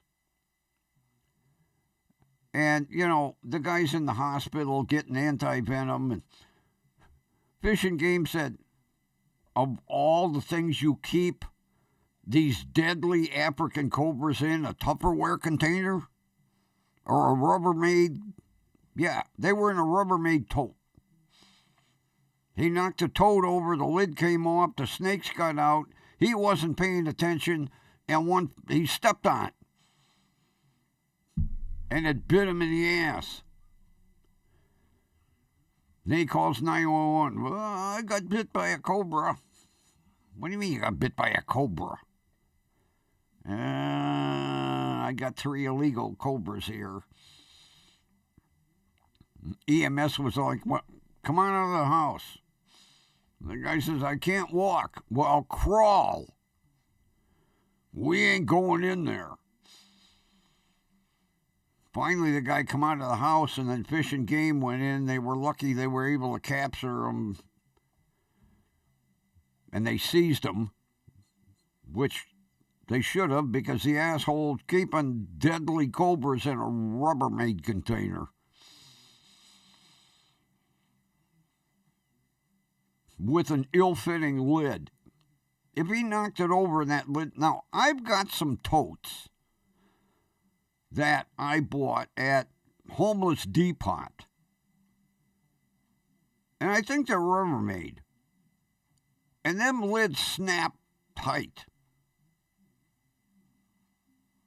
I mean, you could literally turn them upside down, well, as long as you didn't have an anvil in it. What the hell kind of cheap-ass... He must have had a generic Chinese crap container.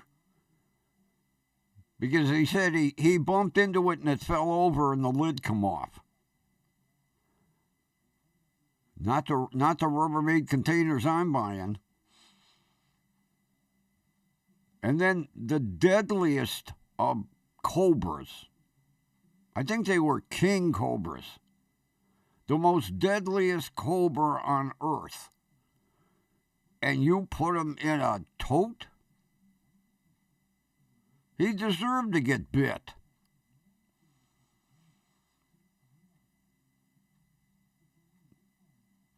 Yeah, he stepped on one. Not paying attention what he was doing.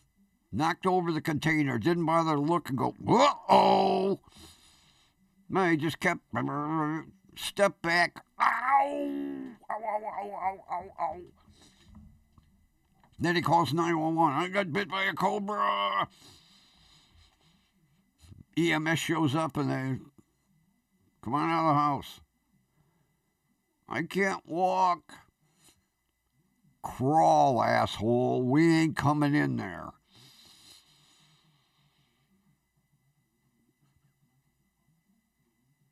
So we finally got out of the house, got up to the hospital, and then Fish and Game went in and they were able to catch all three without anybody getting bit. And then it said they seized them, which is good, because they're illegal as shit anyway. See, that's part of the illegal pet trade. You can go online, African King Cobra. Yeah, I'll buy one of them.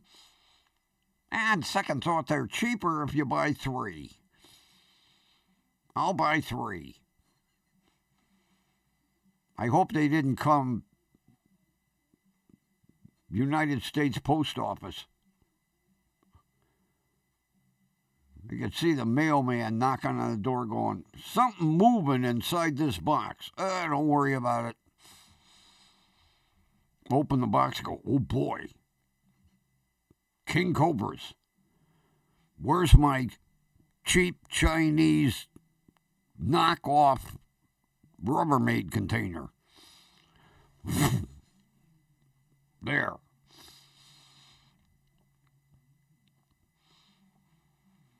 God, I remember years ago, I think it was New Jersey. This guy, same thing, got bit by a deadly snake. Luckily, it wasn't crawling around the house.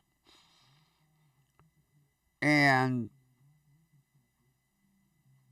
when he told the police what kind of snake it was, they called the zoo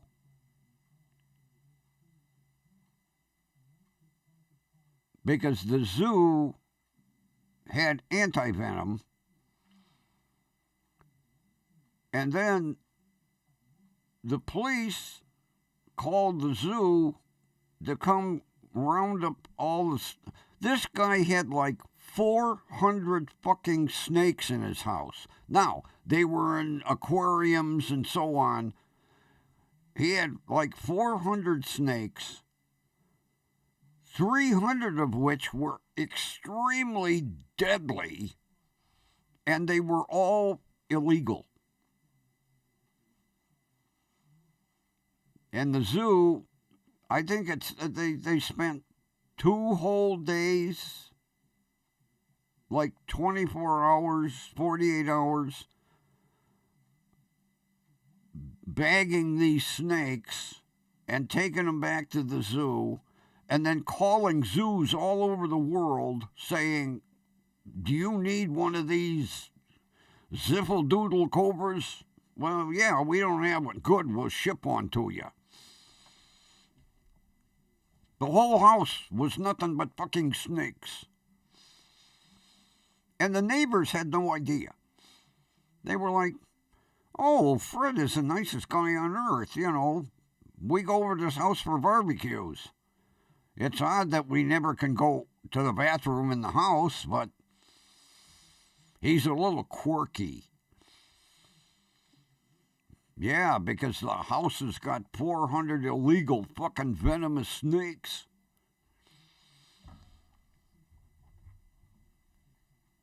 Yeah, because it was one of the zoos in New York that came out and rounded all these snakes up.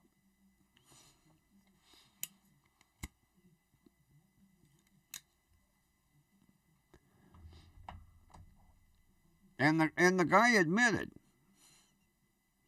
I can buy them online. No of course, no permits, no health certificates.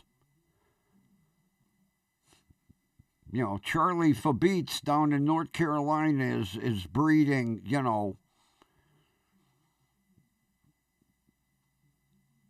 black mambas,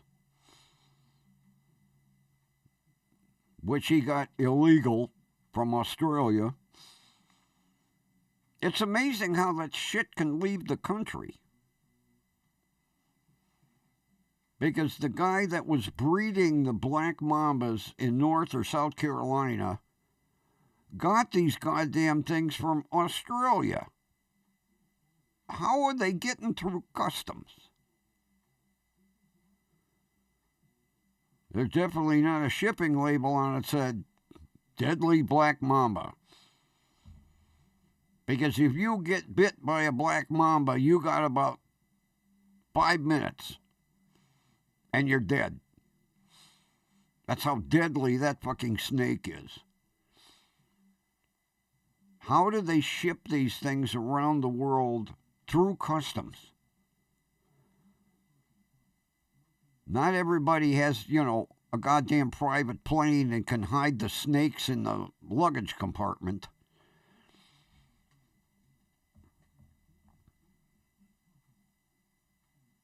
Yet, needless to say, after the guy's snake bite healed, he's printing license plates in a New York prison right now.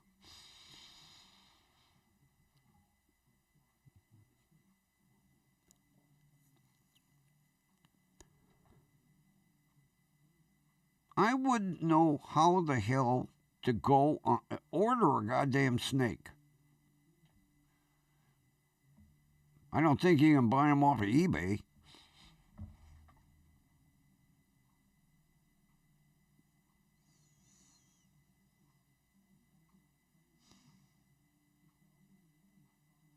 What the hell's that? I never heard of a two-step snake.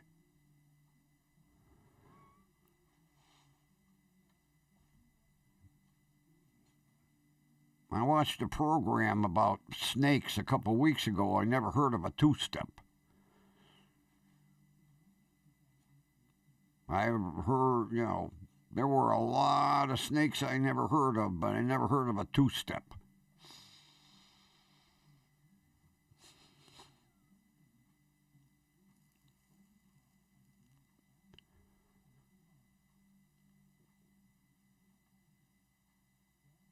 Although I guess if you're in that illegal hobby, you know all the illegal places you can order from. I'm still trying to figure out how I can order an app to steal a Kia.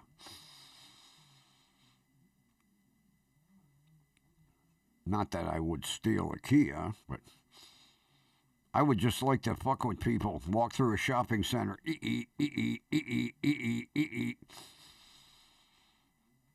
come out to the car and go, how come the car's running? I thought I shut it off and locked it. I'd be sitting there in the Passat just laughing my ass off. I have an app.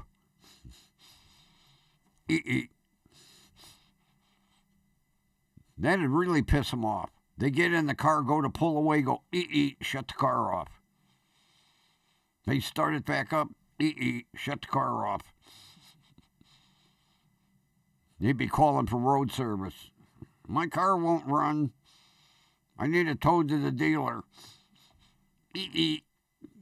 Well, never mind, it started. Put it in drive. Shut it off.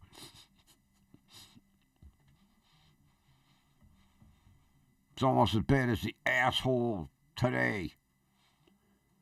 Had his brand new Cadillac Escalade parked in a handicap spot.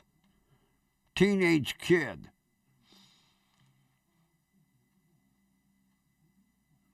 Because it was parked right next to me. He comes out, he unlocks the car. It's like, you don't look very handicapped to me. What? You're parked in a handicap spot. You don't look handicapped. Maybe mentally, but that parking sticker don't cover that. It's not my car. Yeah, it's quite obvious.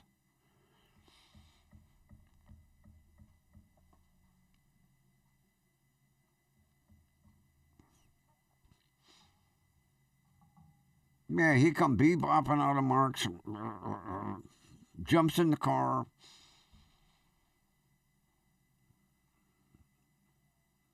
So I got out and I was like, you don't look very handicapped. Puts the window down. What? I said, you heard me. You don't look very handicapped. You're parked in a handicap spot.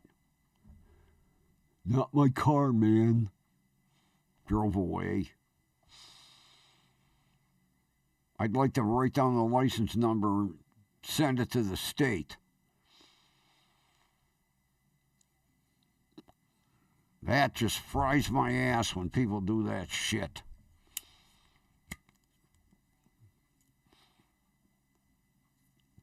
But see, they don't enforce the goddamn... There's no enforcement. If people got, $5, $6, $7, $8,000 tickets, then maybe they like Rhode Island. I think my cousin said, you park in a handicap spot up there and you don't have a permit, or you're not the handicap placard holder, $650 ticket. But see, they have patrols. They literally have people assigned to check that shit. Not here. You could put a handicap sticker in a dump truck and park it in a handicap spot. Nobody'd say shit.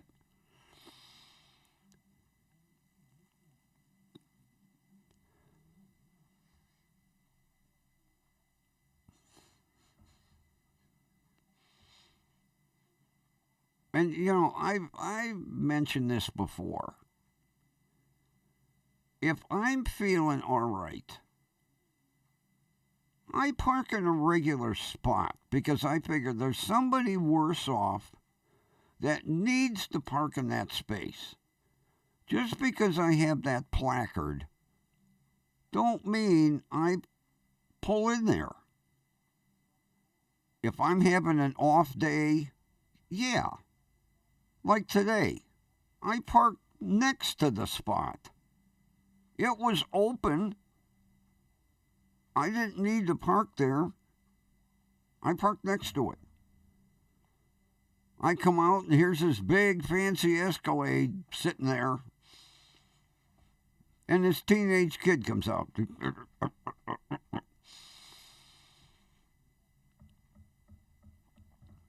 I should have pulled the valve stems out of his rims.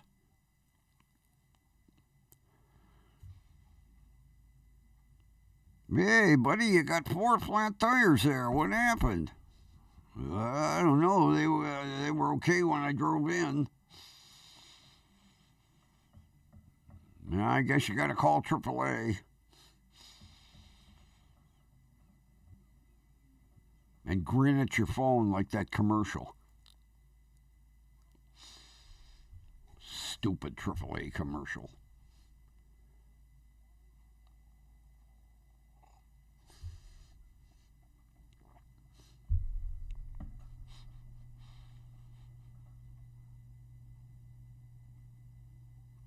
I say if they had enforcement here, people wouldn't be doing that shit. Although, these doctors that pass out handicap placard applications like, they're candy.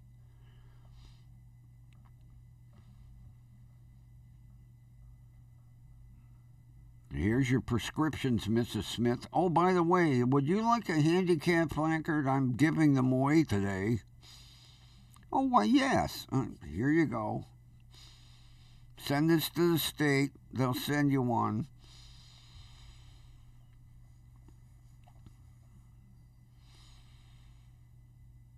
I swear some of these doctors. Oh, Doc, I got a sore toe. I'll give you a prescription for a handicap placard. Here you go.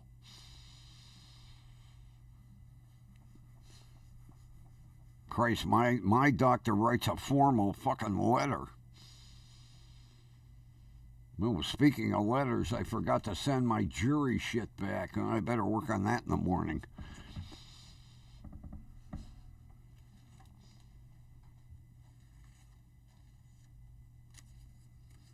That's not it. But the hell did I do with my jury summons? Oh, God.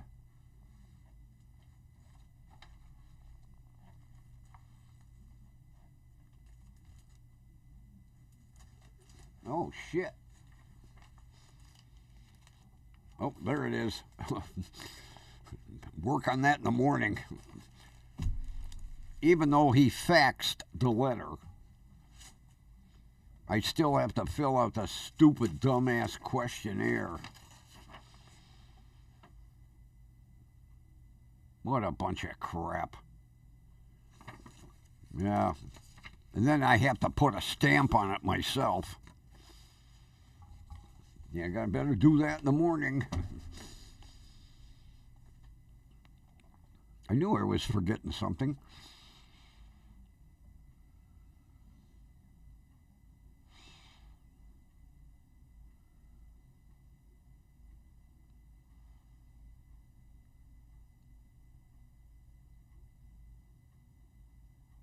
Do I have to be in? Oh, no. I'm not, no. That's a pre-trial. I don't have to be there. I'm not going to appear for that one. I mean, it said pre-trial, appearance optional. The only time I have to physically appear is if it goes to trial. And I'm not going. I am not going. Nope. Because I think if it goes to trial, they want you in court. No. I'm not getting anything. It's a waste of my time. Yeah, it's a pre-trial. I don't have to appear for pre-trial. Although I should, and tell the judge, I ain't coming back no more. Because the goddamn asshole will probably not appear anyway. How did you remember that, Ron?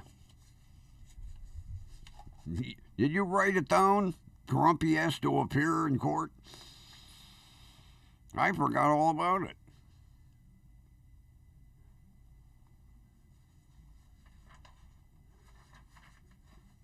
Yeah, jury summons has got to be up there somewhere. Or no, the court summons. Whatever. I ain't wasting my goddamn time.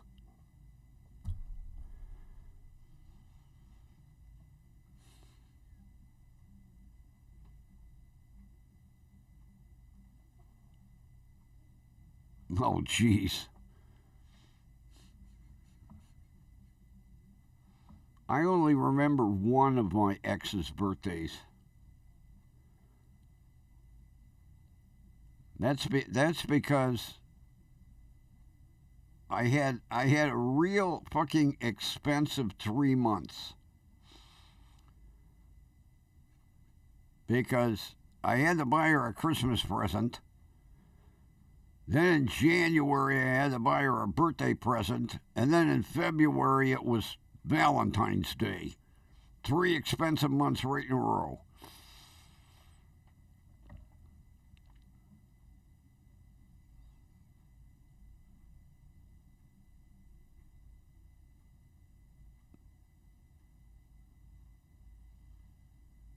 Although, see, I got off cheap for Valentine's Day because that was also my wedding anniversary, so I only had to buy one gift. It was a dual purpose. Here's your Valentine's Day gift, and by the way, it also covers our anniversary.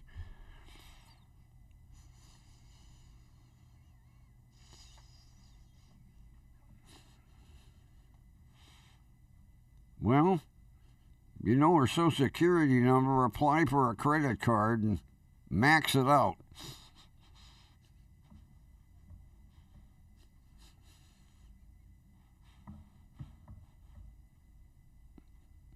I'm lucky I remember my own. Although I'll tell you what, my social security number and my home phone number when I was a little kid, I still remember those.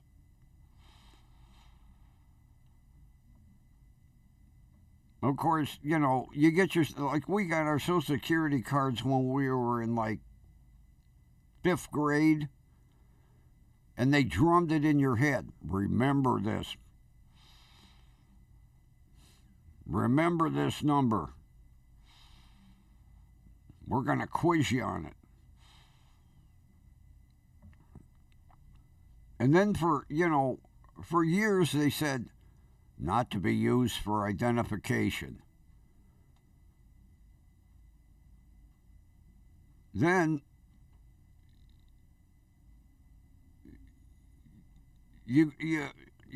I'll go into one of my credit card accounts. What's the last four of your social? Well, it's not supposed to be used for identification, asshole. I gave you my password.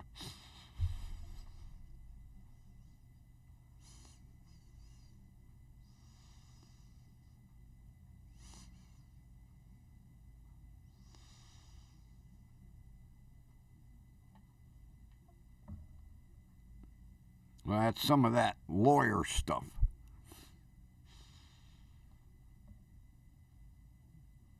Yeah, as a matter of fact, my lawyer's got a new billboard out.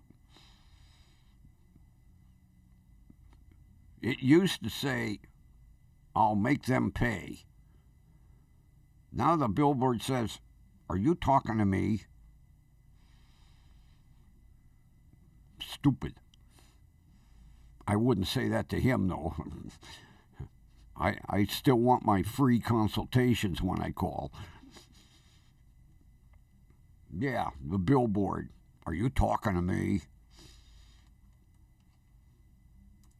I like that. I'll make them pay.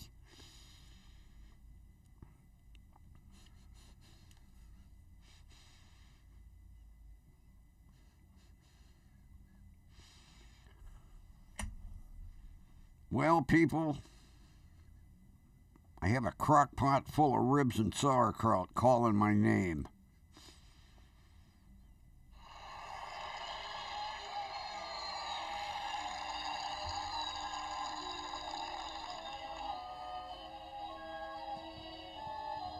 From station WDWL TV, the home of 2 stars on the Hollywood Walk of Fame, it's the grumpy old man saying, thanks for being here.